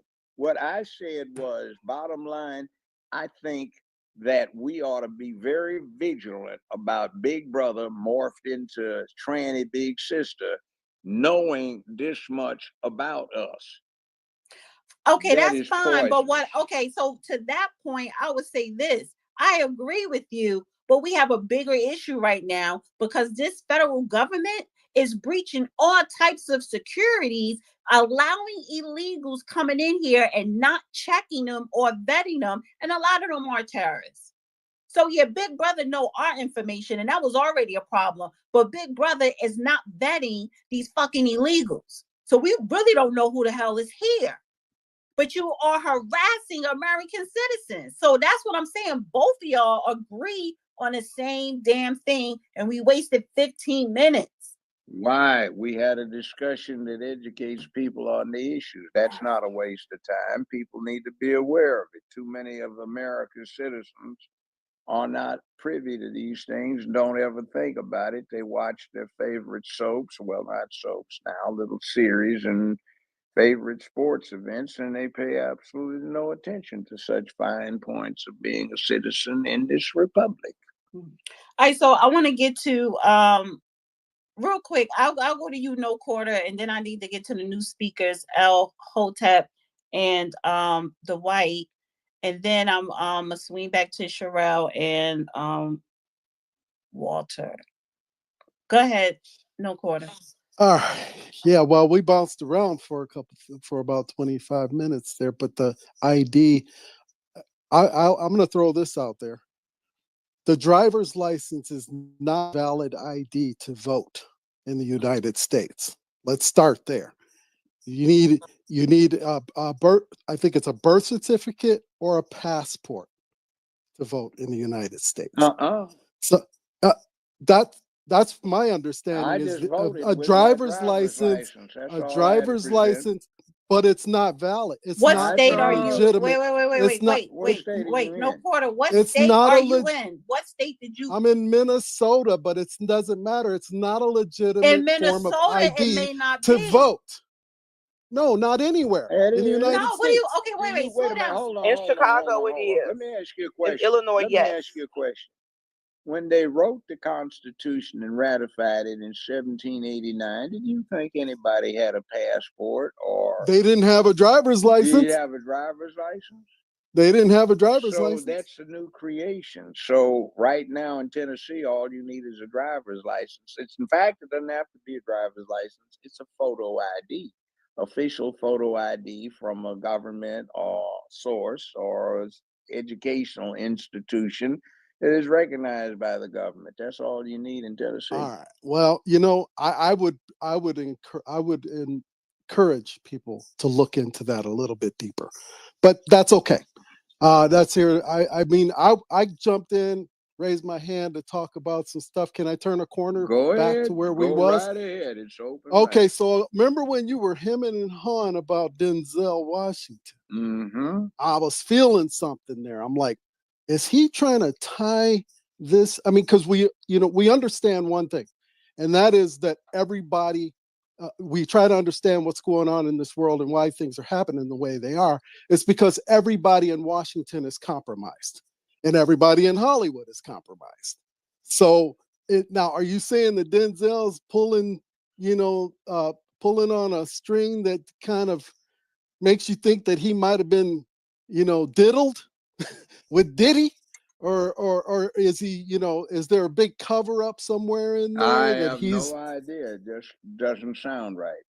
but do you like the idea, or do you agree with the idea that there's a big cover up and that A big why cover relative to what? to relative to trafficking, human trafficking, child What's trafficking. human trafficking got to do with whether he kissed some dude in a movie scene? Well, they're pushing an agenda. They're pushing a lifestyle. And those people that are behind that lifestyle are the ones that are pulling the strings in this country right now.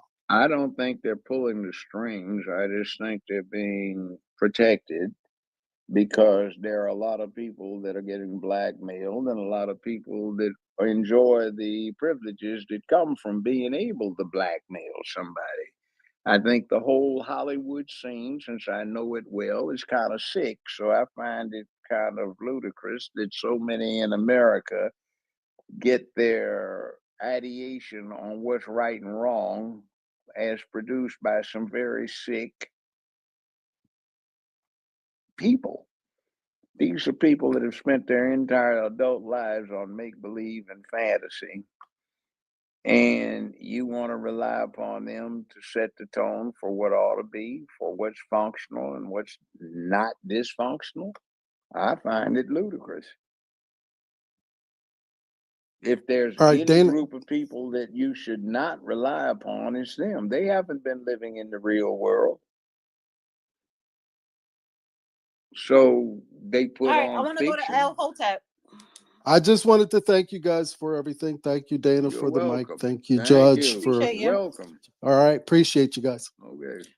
El Hey Hotep. Judge, hey Dana, what's up? How's everything?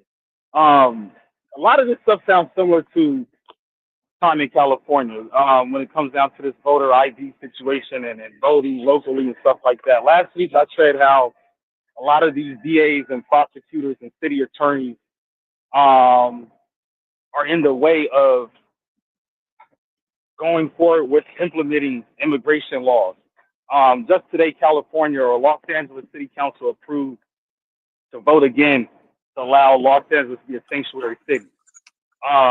So it starts at the local level. It starts at the city council. It starts at the state and district attorney's offices. And a lot of the times, these individuals have been backed and been funded by George Soros and various others. So they have a certain political interest and allegiance to not go forward and implement some of these federal immigration laws. So a lot of the times when people in Chicago, people in New York, when they complain about these immigration laws and the way that the immigration situation is being handled, it's a local problem. It's because of the mayor, the city council, your state attorney, and your state level officials. So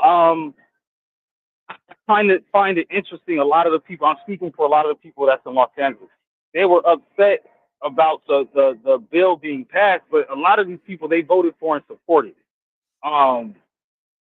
This immigration issue, let's be real, it only became a topic because it hit the national scene.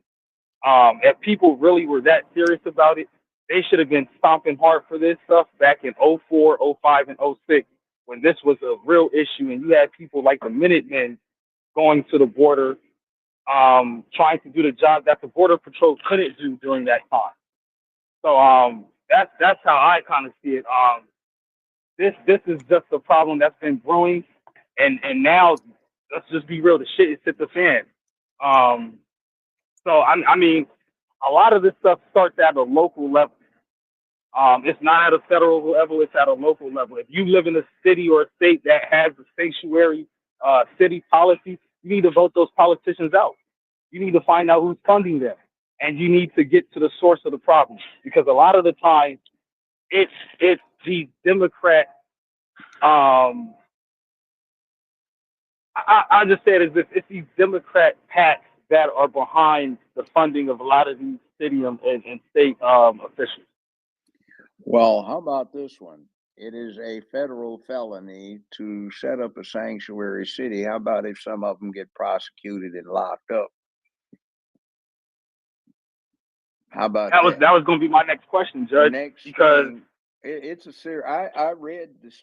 Dana said, "Hurry up," wanted me to stop it, but I was reading the federal statute.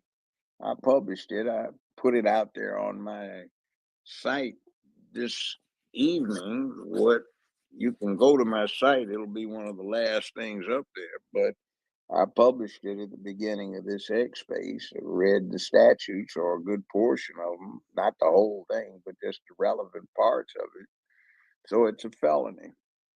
So why aren't we prosecuting these people that are committing these felonies? Because the statute describes exactly what they're doing, and nobody's gone after them. Why are we having all of these folk derelict in their protection of the law and not going forward? Oh, you mentioned Soros.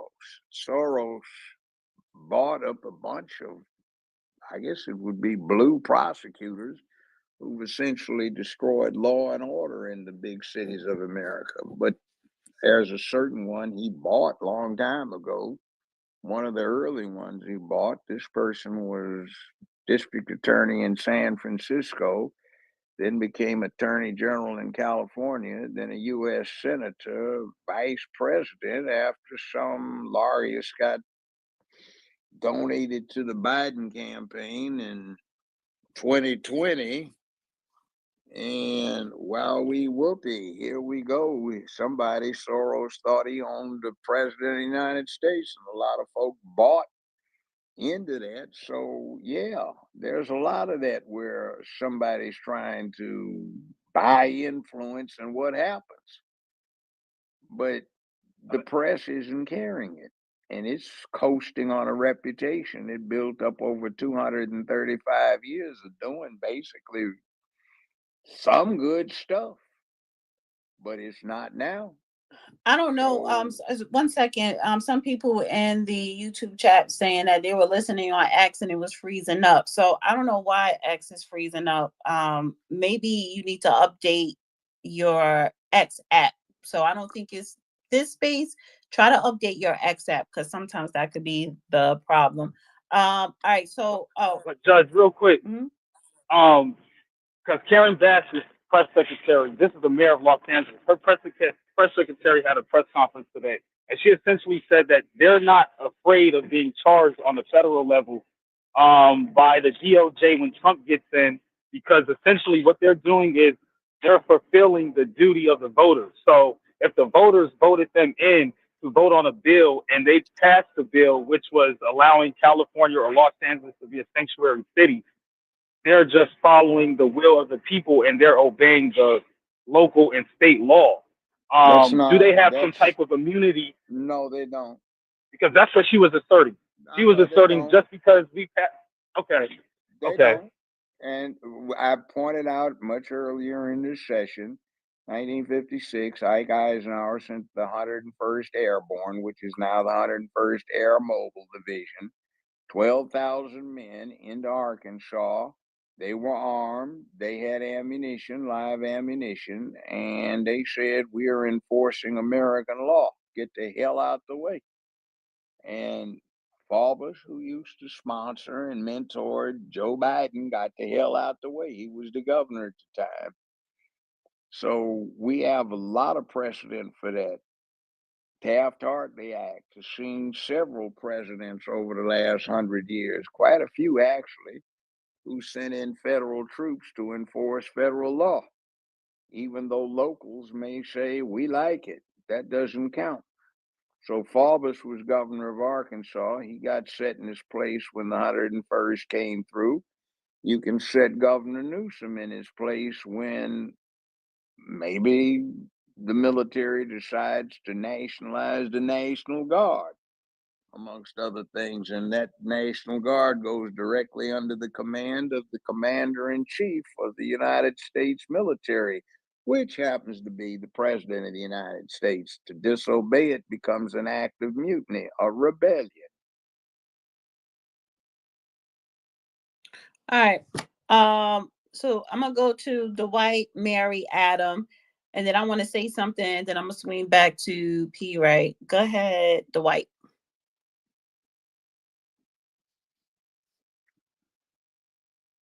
Oh, he left. Okay. So Mary,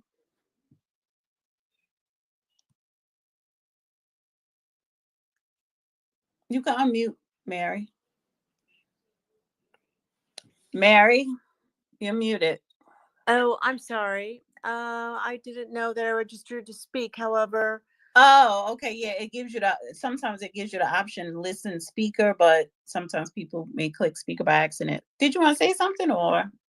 well, I could just say that I'm happy that I stumbled upon the dialogue. I was born and raised in California and have just moved to a different state just to take a break from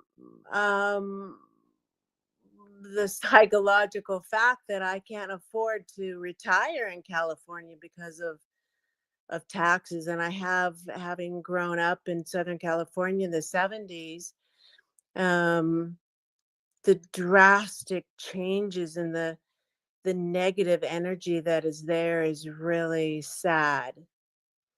And I miss being there. My son is there, my grandson is there, and I'm going there to Northern California very soon. And it just makes me sad to go back to California and see the mess that it's in, and the potential that it has, and the greatness in the people. But there is a weariness that is there in California, which is, lovely to hear it under discussion, because it ought to get fixed. Where'd you grow up? I grew up in Long Beach. Oh, Long Beach. Yeah, I know Long Beach. I grew up in Los Angeles. Went to Dorsey High School. I went to Woodrow Wilson, the same as my mother. I know where that is. Yeah, my mom grew up in Belmont Shore as well. So I was born in 1962. Well, I beat you into this world by a couple of decades. So anyway. Well, I've just come to know you recently in the last couple of months, and wow, how impressive you are. Thank you. Just a walking, lovely history book, which is so refreshing for me to hear, because I hear tidbits, but nothing like the fulfilling. You've filled in every gap of history, true history, that has been taking place since since my mother was a girl in the mid-30s. So it's interesting to hear what's your take on the 50s and the 60s as an adult. I think that is your age, right?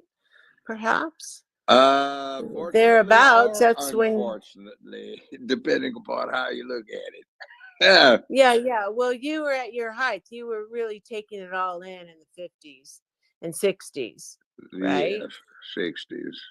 I At least prefer you the know your 60s. history that far. Yeah, well, I was grown in the 60s. I graduated from UCLA before the 60s were out. So my parents as well were there. Okay. Thank you, Mhm. Miss Mary, for coming up. Well, even though it was by accident. Oh no, it's my joy for sure. Thank you. Appreciate you. Hmm. I want to go to Adam. Hey Dana, Judge, Hi, how you how are doing? you? Hi there. How's it going? I gotta give you guys your flowers. Thank you for all the great hard work you did. We got through the election. We got some good results. Too big to rig, and I think your guys educating a lot of people, a lot of different groups of people. It's great, like doesn't matter who you are. You could come in and listen to Judge Joe Brown and Dana break it down. And Judge Joe Brown is a wealth of knowledge. Dana's always got some great input as well. So like, I just definitely got to give you guys your flowers because you deserve them. And Judge Joe Brown, I got to ask you. I was thinking, what appointment can we get Judge Joe Brown? Like what can we push for? What if there was an appointment? What would you be interested in? As far as or would you not be interested? Well, you know what? I was thinking about it. I think there's an interesting something new that's there. When you have a bureaucracy, you have all kinds of infighting. But I did this for years. Hire me to come in and be the one that resolves the disputes on staff. No Supreme Court justice coming up. Oh, hell no. Do you Okay. know what Because an I know some of appellate them are judge? getting ready to Yeah, but you leave know what an office. appellate judge does? Do you remember doing term papers in college? Yeah, That's all they do day in, day out is term papers. gotcha. Where you'd actually have some action. Yeah, that means you spend all of that time in a library, law library, and writing and in discourse with people that you may or may not be able to stand, but they're your colleagues, so you have to work with them. Writing I like opinions. to, yeah, Right. I like to deal with people. That's great. So, what would the position be specifically called for? It's something like ombudsman. An ombudsman is somebody that there is no red tape when it comes to talking to them. You can talk to the file clerk or you can talk to the division chief. And what they tell you is confidential except with the big boss. And the other thing is you resolve disputes. Let's say that section head A is having a dispute with section head D. So you sit there, and that's what I did on that show for 15 years. And for 16 before that, as a judge, you resolve disputes between people and you work it out. Hey, you two might be able to resolve this. So this takes this from the big boss having to spend his valuable time instead of doing the stuff that takes the big picture. He doesn't have to deal with the bull on the lower level. You can also be the hatchet man too. Sounds good. Anything else, Adam? No. I just wanted to thank you guys for all the great work. And guys, if you're listening in, follow Dana on YouTube, The Real Dana. And then also check out some of that Judge Joe Brown barbecue sauce. Good stuff. Adam, do you still do your Saturday show Yeah, on X? yeah, I do. It was I had Dana. One thing is the communities. Start working on your community because it's going to be like your satellite, your antenna for your let's say operation in spaces. And just building a community. It really like is something that we're working on at American Mission as well. We're building that up, and it seems to be the new thing. Think of it as hubs, and with like cross community communications as well. Like a rising tides lift all boats, as Kim said. Kim says is her name, but well, send me your community so I could join it. Oh, definitely. I'd love to have Yeah. Judge Joe Brown and yourself join the community as well. And the idea is you build out kind of channels on the community. Eventually, it's going to be to that. And there's like 10 slots, and like you could like have people, like doing. You could come host a space in our community, right? And that'll give you a boost and give our community a boost as well. So it's really cool stuff that okay. they're building. Can Adam put that down in the bubble? Can he put some information down there for you, Dana? Okay. Yeah, Go ahead, Adam. No Quarter works with us here at American Mission as well, so definitely. Okay. That's what he's referencing. Yeah. So that sounds good to me. Yeah. I'll send you guys a DM. Send it to me in a DM, and I appreciate you coming up. So before I swing back to P Ray, then I'm gonna come to Walter and then El Hotep. Anybody else want to request to come up, please do it now. Because we're gonna shut down soon. But so I did have somewhat of an experience going through customs coming back into the United States. So leaving the United States and you go into other countries, they seem more organized and it's less stressful. And we are so brainwashed here to think, especially because I went to Cuba, I'm thinking it's going to be red everywhere with communism and whatever. It was clean, it was smooth, it was organized or whatever. Even going through the Mexico. But coming back here, as soon as we landed, and then you go, because that's customs, going through customs is separate part of the airport or whatever. And then you go up to the podium and you give them the passport. So it was six or seven of us. And it was me. I was only Black girl. It was a white girl, 2 Hispanics. And this was, I was in college, and it was the professor. He was Hispanic. So the white girl went up first, and a guy who sat there looked at her passport, was like, "Oh, spring break?" And she was like, "Yep, come right on in." All right, I go up, give him my passport. He looked at me. He was like, "Where you coming from?" I'm like, "Cuba." Because sometimes a lot of people would say Mexico because we flew in from Mexico because you just don't want to deal with it. But I was like, Cuba. And he was like, "Oh, well, what was it for?" And I'm like, "It was educational through the college." "Well, do you have a paper or your professor?" I was like, "Yeah, the professor, he's right over there," whatever. He was like, "Okay, fine, whatever, never mind, just go right on in." Then I went in. But the 2 Hispanics, they pulled them off the line and put their ass in the back room, went through all their stuff. I think they had to call up a couple of places or whatever. One of the guys was an American citizen, but he was a resident of the country, the residential thing, and he had his paperwork for that. And the other one, I don't know, I'm assuming she was American citizen, but she was Puerto Rican or something. But I say all that to say, when we look at America, I felt all my anxiety come rushing back going through our customs. When you talk about race, you didn't question a young white girl because you thought it was spring break no matter where she was coming from. But me, the Black girl, you're questioning me, and then you detain the 2 Hispanics. So it's like a hierarchy that I experienced in under 30 minutes going through customs. So to P. Ray point, her being pulled in the back, Black, dressed as with African garment on, and then your passport got 2 different last names. Let's pull you in the back. And then you pull up and you realize, okay, they're both citizens, whatever. They do a lot of profiling. And what I'm saying is, throughout this whole conversation we were having, to your point, Judge, is the government, especially ever since the Patriot Act was passed after 9/11, that's really when the government started having access and wanting access to all of our business. It really started heavy after 9/11. So that is why when she went in the back and they pulled up her social and all her personal business came up and they asked her these questions, and she could answer it. The Patriot Act. With that said, that was from a terrorist attack.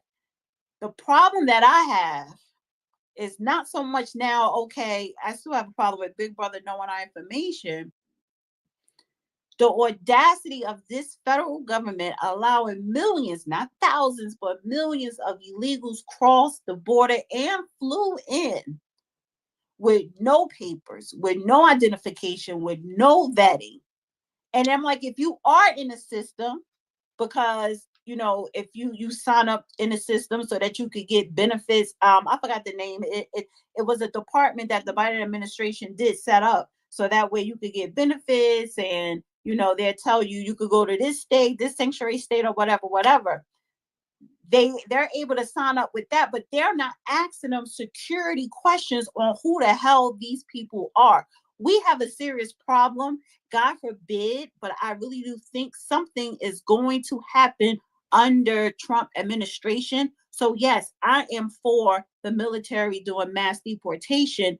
And I think that, we should have IDs to vote, to go through the airport, to do all those things. But also, if you notice, she went through O'Hara. That is in the state of Illinois, that is blue. Even though I believe the airport, that's federal grounds, but you're talking about a state that is blue with Democrats. And then you look to Congress, who is your representative in Congress? They're blue. So you have these Democrat shills in Congress that are for mass illegals coming into this country, breaching our security. That, and to me, I would say that's the ultimate of treason. So I just wanted to share that. Did you want to say anything, Judge? I'm gonna go to P right after you. Three quick examples. My ex and I were going into Italy, and we landed, and I was waiting for somebody to ask me for my passport. Somebody came up, and I said, "Where are you coming from?" He was speaking with an Italian. He spoke Italian. I took Italian in college. I spoke back, and I said, "I'm coming from LA, man." He says, "Oh, yeah, go on, enjoy yourself." I said, "You don't want to see my passport?" He said, "No, not necessary."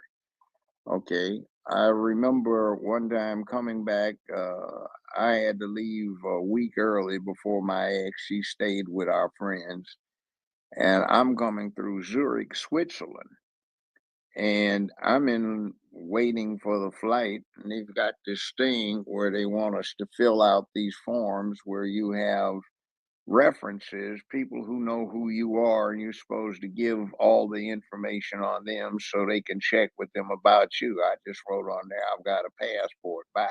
But what struck me as interesting was there was a sign up there apologizing to Swiss citizens for the totalitarian type treatment they were going to get when they arrived in the United States, which was supposed to be the bastion of a free republic rather than the most oppressive thing they'd probably run into in life. But on the other hand, in an unmentioned country long ago, I was in a railway station, and I remember there was a dotted line on the floor. There was a long line of people, and I was getting anxious that I was going to miss my train.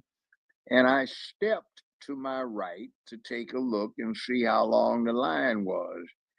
I heard all of these Kalashnikov actions, that's an AK-47, chambering rounds. So I just immediately put my hands up, slowly turned around, and apologized for being an arrogant American fool. I got taken into a back room in a serious way. They questioned me at some great length. And finally, they brought in a captain who could speak fluent English. And we discussed matters, and I apologized again for being a stupid, clumsy American. And he said, "Don't do that again. You might find yourself suffering harm."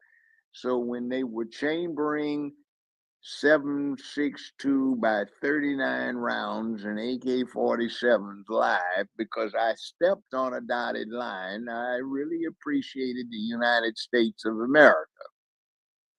That's just the contrast in what you run into. Right. So it's like there's no perfect place. There's no perfect place. However, we have laws. But when you have a federal government, literally an administration breaking a law that is going to and breach our national security, that's a problem. But I'm gonna swing back to, I don't see Walter up here. I'm gonna go back to P Ray, then El Hotep. And if anybody else don't request to come up, we could just start closing it out. So come up now if you want to talk about anything. It's still open mic, or whatever. So go ahead, P Ray. Do you want to say something? Yeah, why I came the first time was to talk about the shills and how they're all played out. All of them are played out now. Anybody who took money from Kamala or participated in this farce of a campaign has now shown that they are played out and sold out. So now they know that they can't run this play against us again, which is a wonderful thing because now we don't have to deal with all of these celebrities getting in our business and telling us how we should think and how we should vote and how we should spend our money, although they're not living in our reality. A lot of people think that America or Americans were going to fall for this MAGA trick. I'm sorry, for this Kamala trick. But I got a call a couple days ago from a lady in Michigan who was very involved in the ground game. And what she said was, we were able to do what we did in Michigan because of what y'all were doing in Chicago.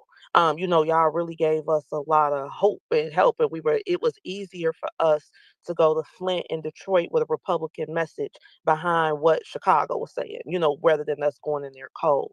And I say that to say that now people understand what the legitimate message is, what the authentic message is. Nobody wants their little boy to be castrated. Nobody wants their children to be illiterate. Nobody wants the open border. Nobody wants measles spreading through the public schools because they're letting all these people coming up here unvetted. Nobody wants their property taxes to go up. These are universal things that we have all agreed on as Americans. So the shields are done. Now, with the shields being done, we're gonna have to or not nobody has to, but they're gonna try to pick fights with us for the next 4 years and try to do things to embarrass people or belittle them or whatever. Do not engage these people. Don't argue, don't fight, don't cuss. They are played out. You don't got to talk about them. You don't got to say their names. Just don't engage because they have shown that they are willing to sell out all our people for accessing a little piece of a check. Look at Pies. After the election, he deleted everything off his account with all that foolishness he was doing. But again, it shows you now that these people can't be trusted and they just doing it for the money. So thank you, Miss Dana, for letting me come back. Yeah, no problem. Are you talking about the Pillsbury Doughboy with chocolate chips, roly poly? Are you talking? Well, that ain't that your friend? It don't make him a brother of mine. Well, Kamala is Well, Wait a minute. Kamala is That's your right. sorrow, P Ray. So She is. I ain't never said nothing bad about the good soror ever. You will never catch me anywhere say that. I leave that to Judge Joe well, Brown. I'll say something But yeah, bad I'm talking about Rolly. I'll talk about Roly because he didn't get made with a lot of wood like the old time folk did, like I did. So he hadn't passed the test. And my mother got made 1934. She's living behind the wall. So I got license to say something about that heifer too. Not my mama, but this other heifer. And don't forget Chicken George Sharpton. All of them I played out. And You see, let's all of talk them got about fired. the charter member of the Crying Negro Network, Vanny Boy. And not forget Lemon Booty, who's one of the charter members of Crying Negro Network, CNN. Let's see, who else do we have out there? Maxine Waters, okay, and all that bunch of clowns, that clown act we got. And what did we see? How much did they pay to Beyonce to come show up? She didn't even sing, did she? 10 million. Look at Jasmine. Yeah, Jasmine Crockett. yeah, She applied for leadership today, and they told her no. Why? Because she was out there doing all that clowning when she should have been working. And how about That whole act is and how played. about Megan the Stallion? You're a woman and you name yourself after a male horse. I mean, come on now. She got paid 5 million. And then, Hippo Lizzo got 3 million, and then we find poor Eminem. He's the one that sold the most albums, not the other three, and he didn't get but 1.5 million. And then what is it? Roly Poly got 300 grand, and Al got a little bit of change. So all of these folk got bought and paid for, and we got fake. Nobody volunteered. You know what I found interesting about the Trump campaign was it wasn't the most organized thing, but it didn't have to be because people were doing it on their own without getting paid for it. So Podcasters. He focused on the podcasters. yeah, He or didn't focus like on me, mainstream media. like me touring for 6.5 days from North Carolina to Florida to deliver Georgia. You know, you had all these people who were committed to, we got to protect this republic from this encroachment. I want to go to Nancy for Liberty, then Bad Hombre. Go ahead, Nancy. Hi. I want to thank you for doing that, Judge. I thought that was so great. Thank you. What I was going to ask from you, you may not want to do, but with your breadth of knowledge and your depth of knowledge, I think something that we could all benefit from is like over a number of weeks. I was just going to ask you if you would be willing to put on basically a course on the Constitution. Each week taking a small subset of it and going through it and why it was set up that way, the background of it, so people could really understand the Constitution. And I can't think of somebody better than put it on than you. Sure. No problem. That would be fantastic. No Thank you. problema. Be glad to. All right. Thank you, Nancy. Bad Hombre. Yeah, hi. Thank you for allowing me to come up.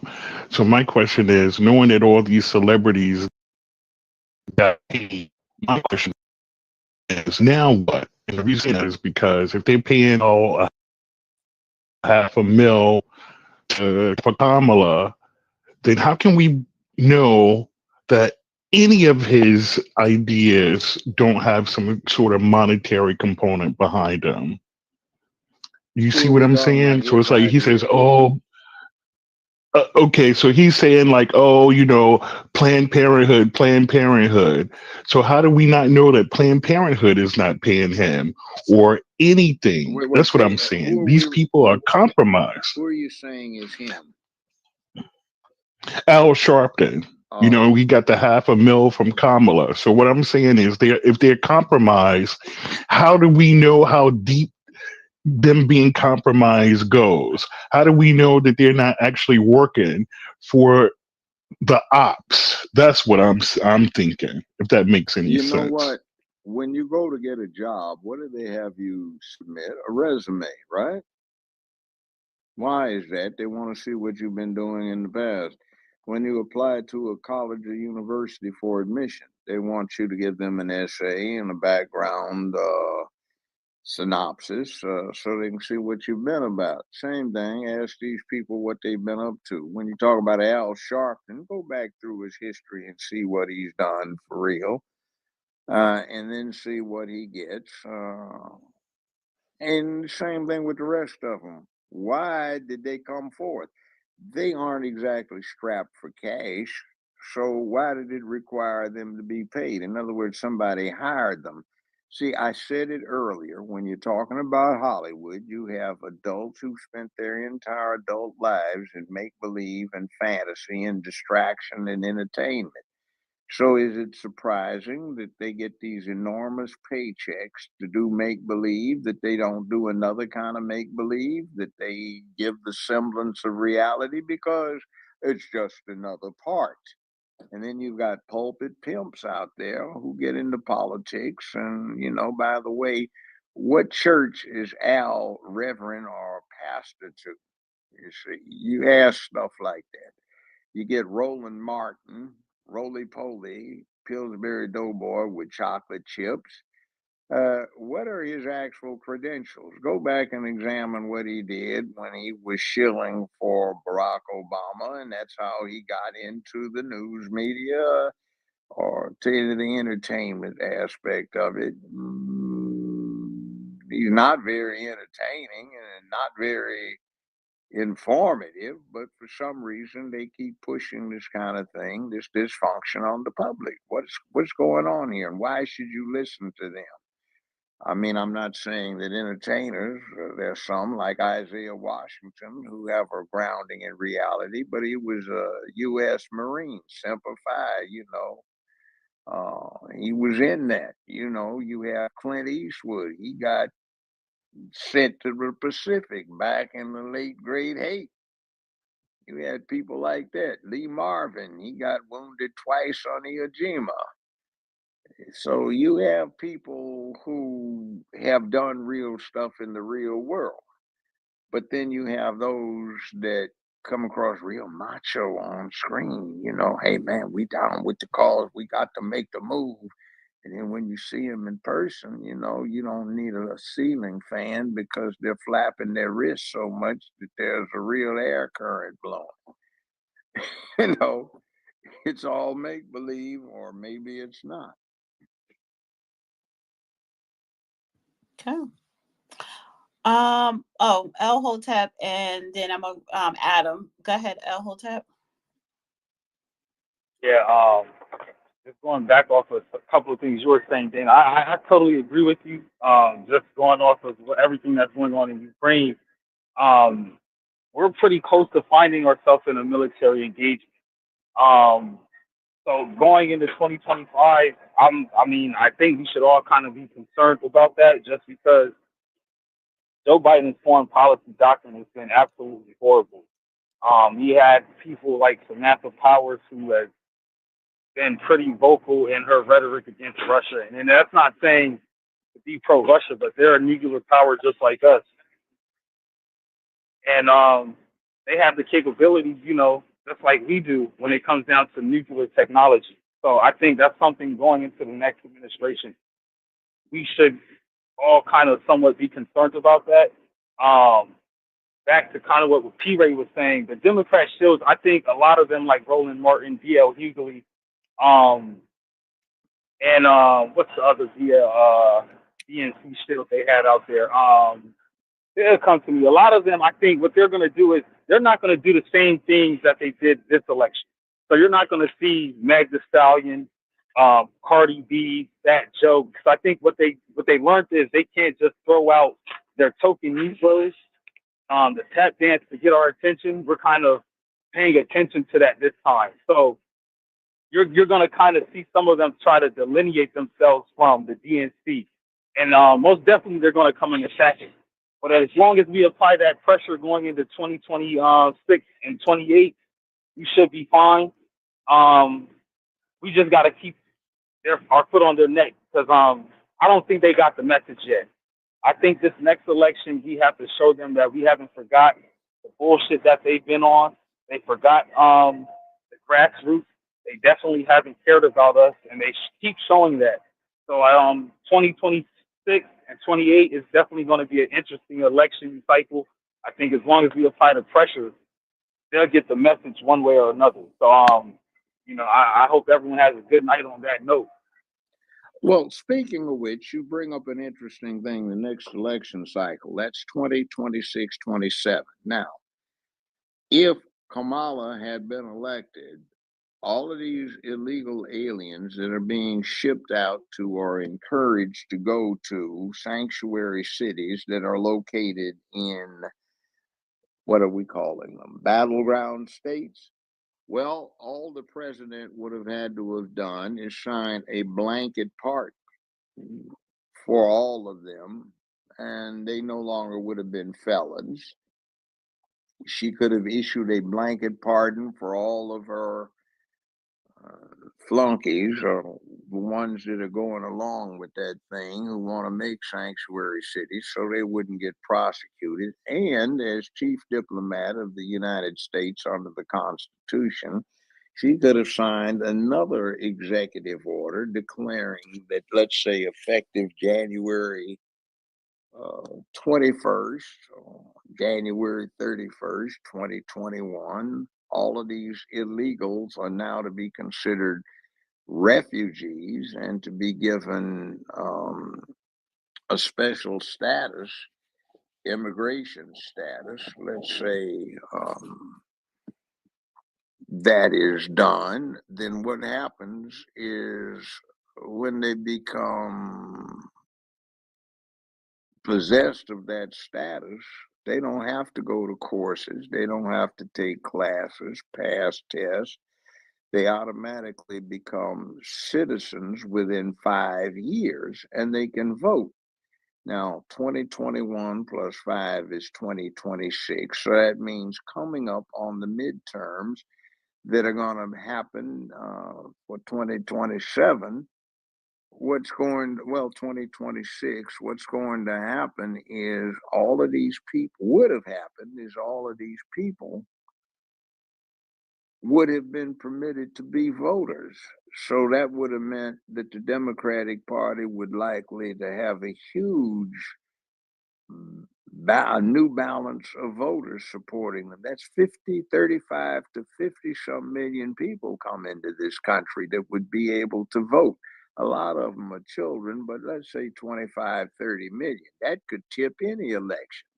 And where they come from, they're more enthusiastic about voting than people that were born here, because in foreign places, uh, they vote more heavily than they do here. They get 80, 90% voting turnouts instead of 35, 40% when it's heavy.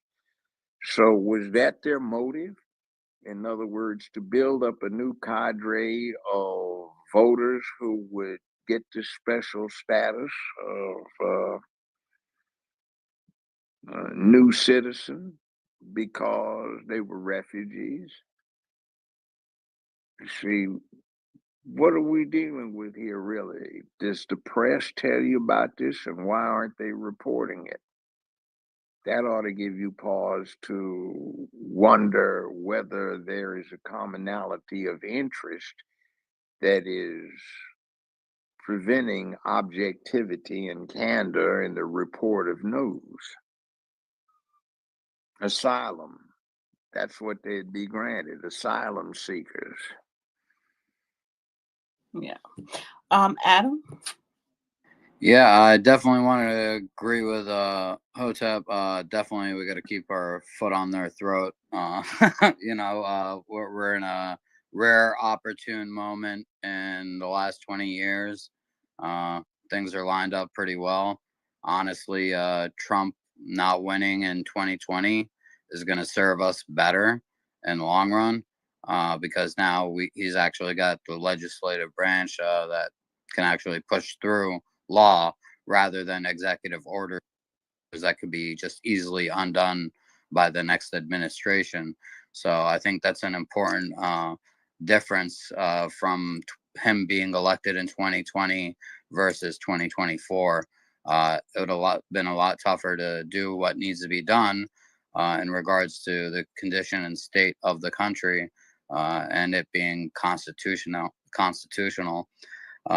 Yeah, I wanted to say in regards to these shills that got paid. I did make a post about somebody had posted about Harry Sisson. Said sells out his country for money that will be worthless if the people he is shilling for get to stay in power. Obviously not bright or an honorable person, just a useful idiot.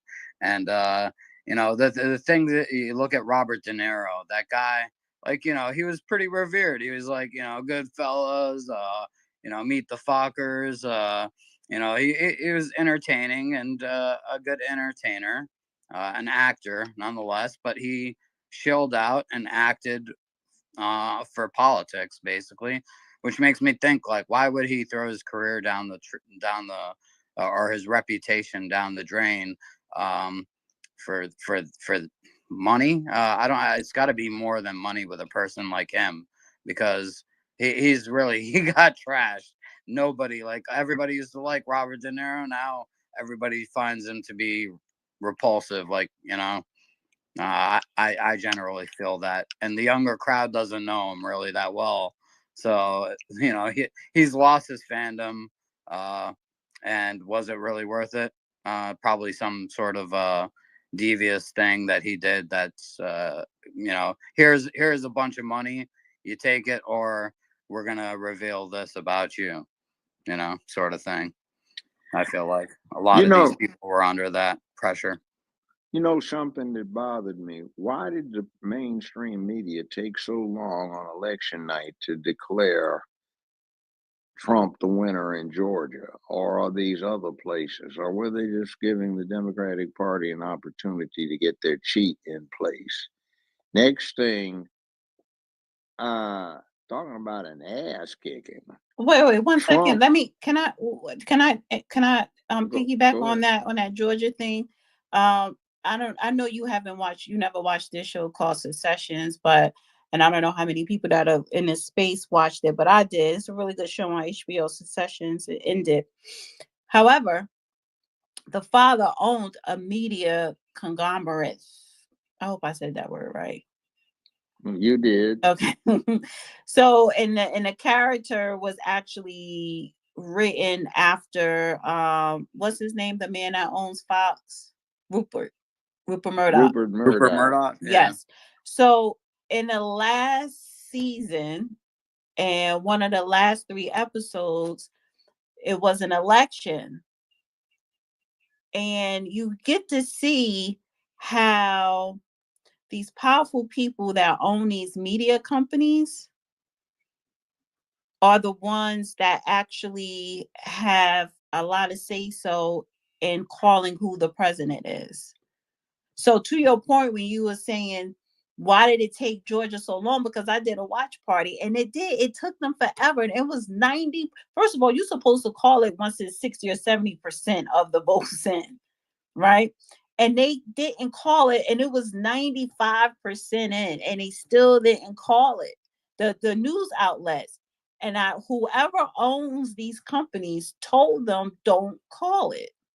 And these are the owners, these CEOs or whatever. They are connected to these powerful politicians, and a lot of times even the ones that are sitting in the White House. So I just think my whole point is a lot of times it's all connected with these power players. That's all. Okay, that's a good point. Now, let me add another one in here. Why is it the press is not really telling us the significance? Donald Trump got more popular votes than any other Republican president in American history. That includes Ronald Reagan. That includes Ike Eisenhower. That even includes Abraham Lincoln, who really didn't get that many anyway. So you have some that includes Bush,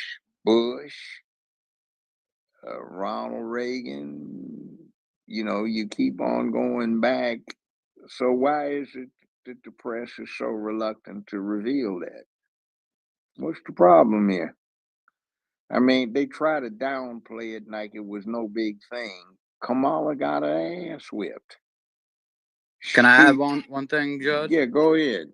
The 15 million, 10 million votes that they say disappeared, I love that the Democrats were saying this, or the Democrat voters, the people that are still with the DNC, right, that haven't come over to America first. They're complaining about, like, oh, where'd these votes disappear? Please keep inquiring, like, thank you, like, we want to know as well. So, like, we want investigations. Like, her popular vote that she got, 69, 70 million. I don't believe that. I believe those are fluff numbers. And I'd like an investigation on 2024 and 2020. And that'll show, like, okay, where did the 10 to 15 million come from or disappear, right?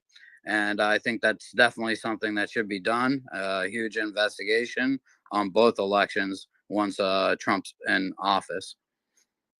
I'm gonna go to El Hotep, and then we're gonna we're gonna close it out. So go ahead, El Hotep. Yeah, I mean, I think it's kind of obvious why I think most media outlets didn't call the election early. I mean, for the most part, most of them are in bed with the GNC. I think they kind of were sure that Trump was going to win. They weren't sure that he was going to win by the significant amount that he won by. Um, I was checking mostly on like the Hill, um, Politico, and Weekly Standard. They kind of had most of the election results up to date, and they were kind of mostly accurate. But I do get what you were saying because ABC was dragging their feet with those election results. They was dragging their feet. It was like they damn near didn't want to call Georgia. Um, but I think that's something that I think whoever Trump nominated for his FCC pick, they're gonna definitely have to regulate the media. And I mean that in a good and honest term. I guess when you hear a lot of these terms, regulate the media and stuff like that, people want to assume that you're talking about censor the media. But if we've seen what the media has done, I like to say media, most effective devil in America, because if we see what they've done, they have the ability to manipulate, to slander, and to just straight out lie in your face. And a lot of people are deceived by that. So to that point, bringing up the media definitely has its biases. It's sad because they don't align themselves with the truth. And in a time of dishonesty, we definitely need the truth and more people to spread the truth. But yeah, the media was definitely dragging their feet on those election results. It was crazy. I noticed that too.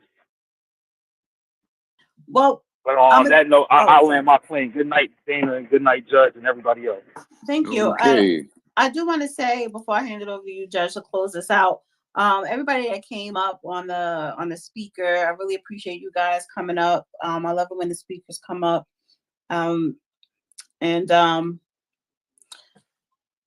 are you requesting now, honey?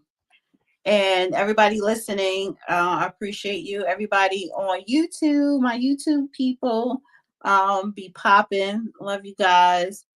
And so I think it was a good discussion. I definitely need to. I am going to look into the community or whatever. It's just sometimes it just be too much media, and I don't like too much media. But um, yeah. So I just want to say I appreciate everybody coming. But as far as the topics, Democrats are a problem, and instead of them, this is me. Instead of them trying to figure out how to make America great or stronger or better, they're literally plotting on how to take it back and control it and make it to what they want to make it into, which is nothing good. And with that said, they actually cause a lot of mess that we haven't even seen yet.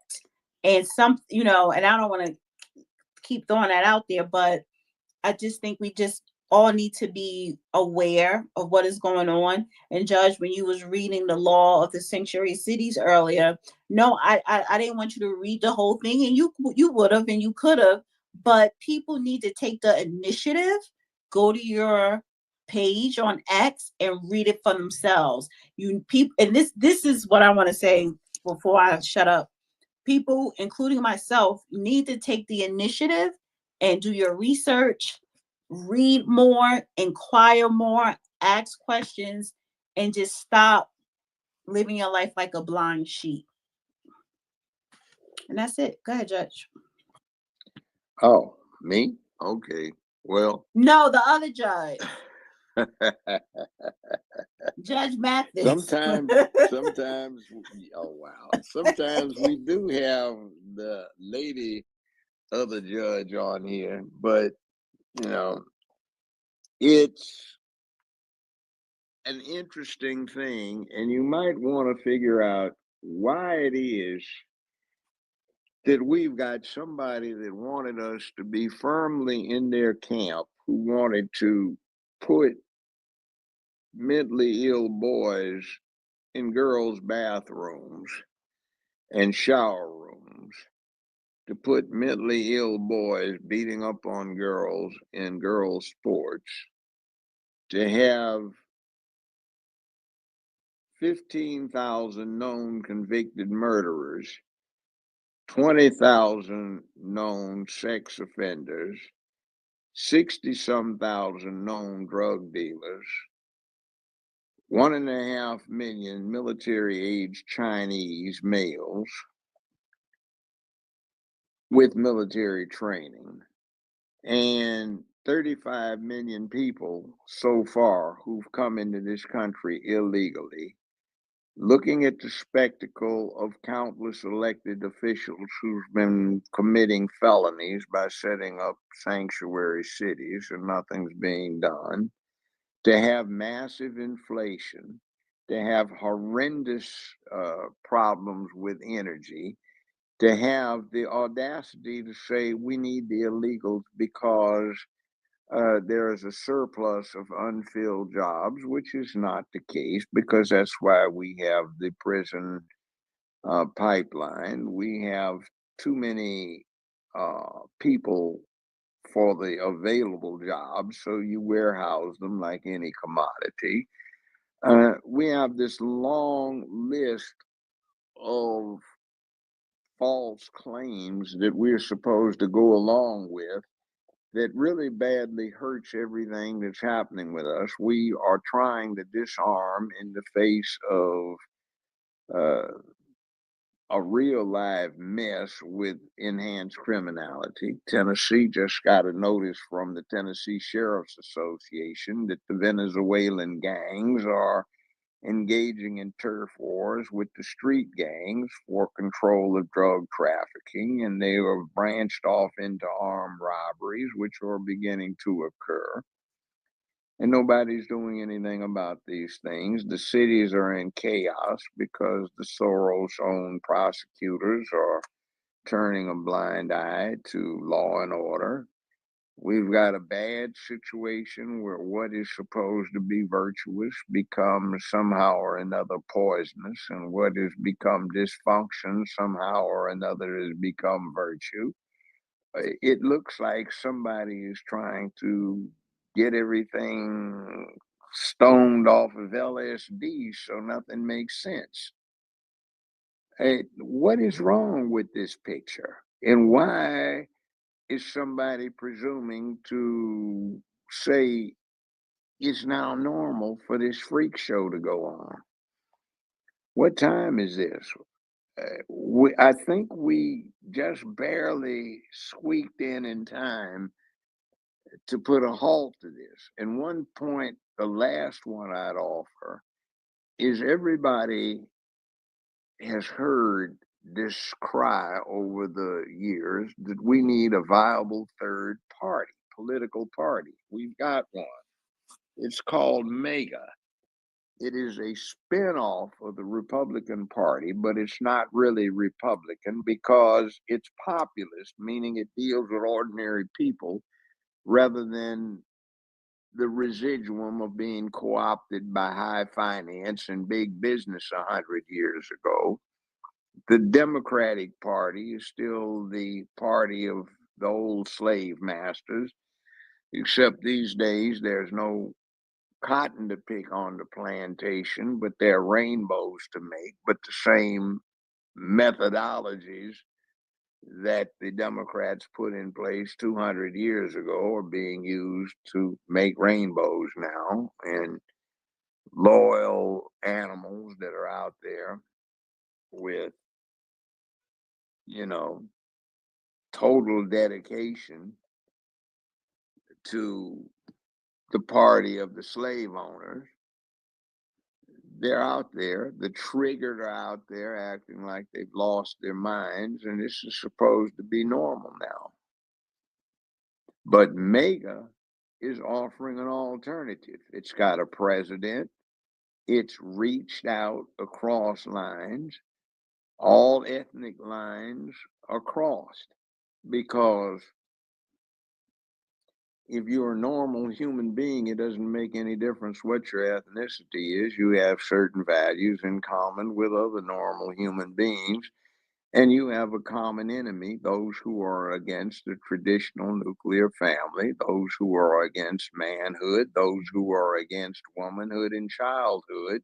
You now have something very much in common with all of those people that transcends the ordinary divisions of ethnicity, which is race, color, creed, national origin, uh, religion, sex, age, physical condition. See, traditional humanity crosses all these borders, and it's an opportunity for us to come together for one of the few times that this has been possible and deal with the opposition to a common enemy. It's a great moment. So let's take it and run with it. With that, I say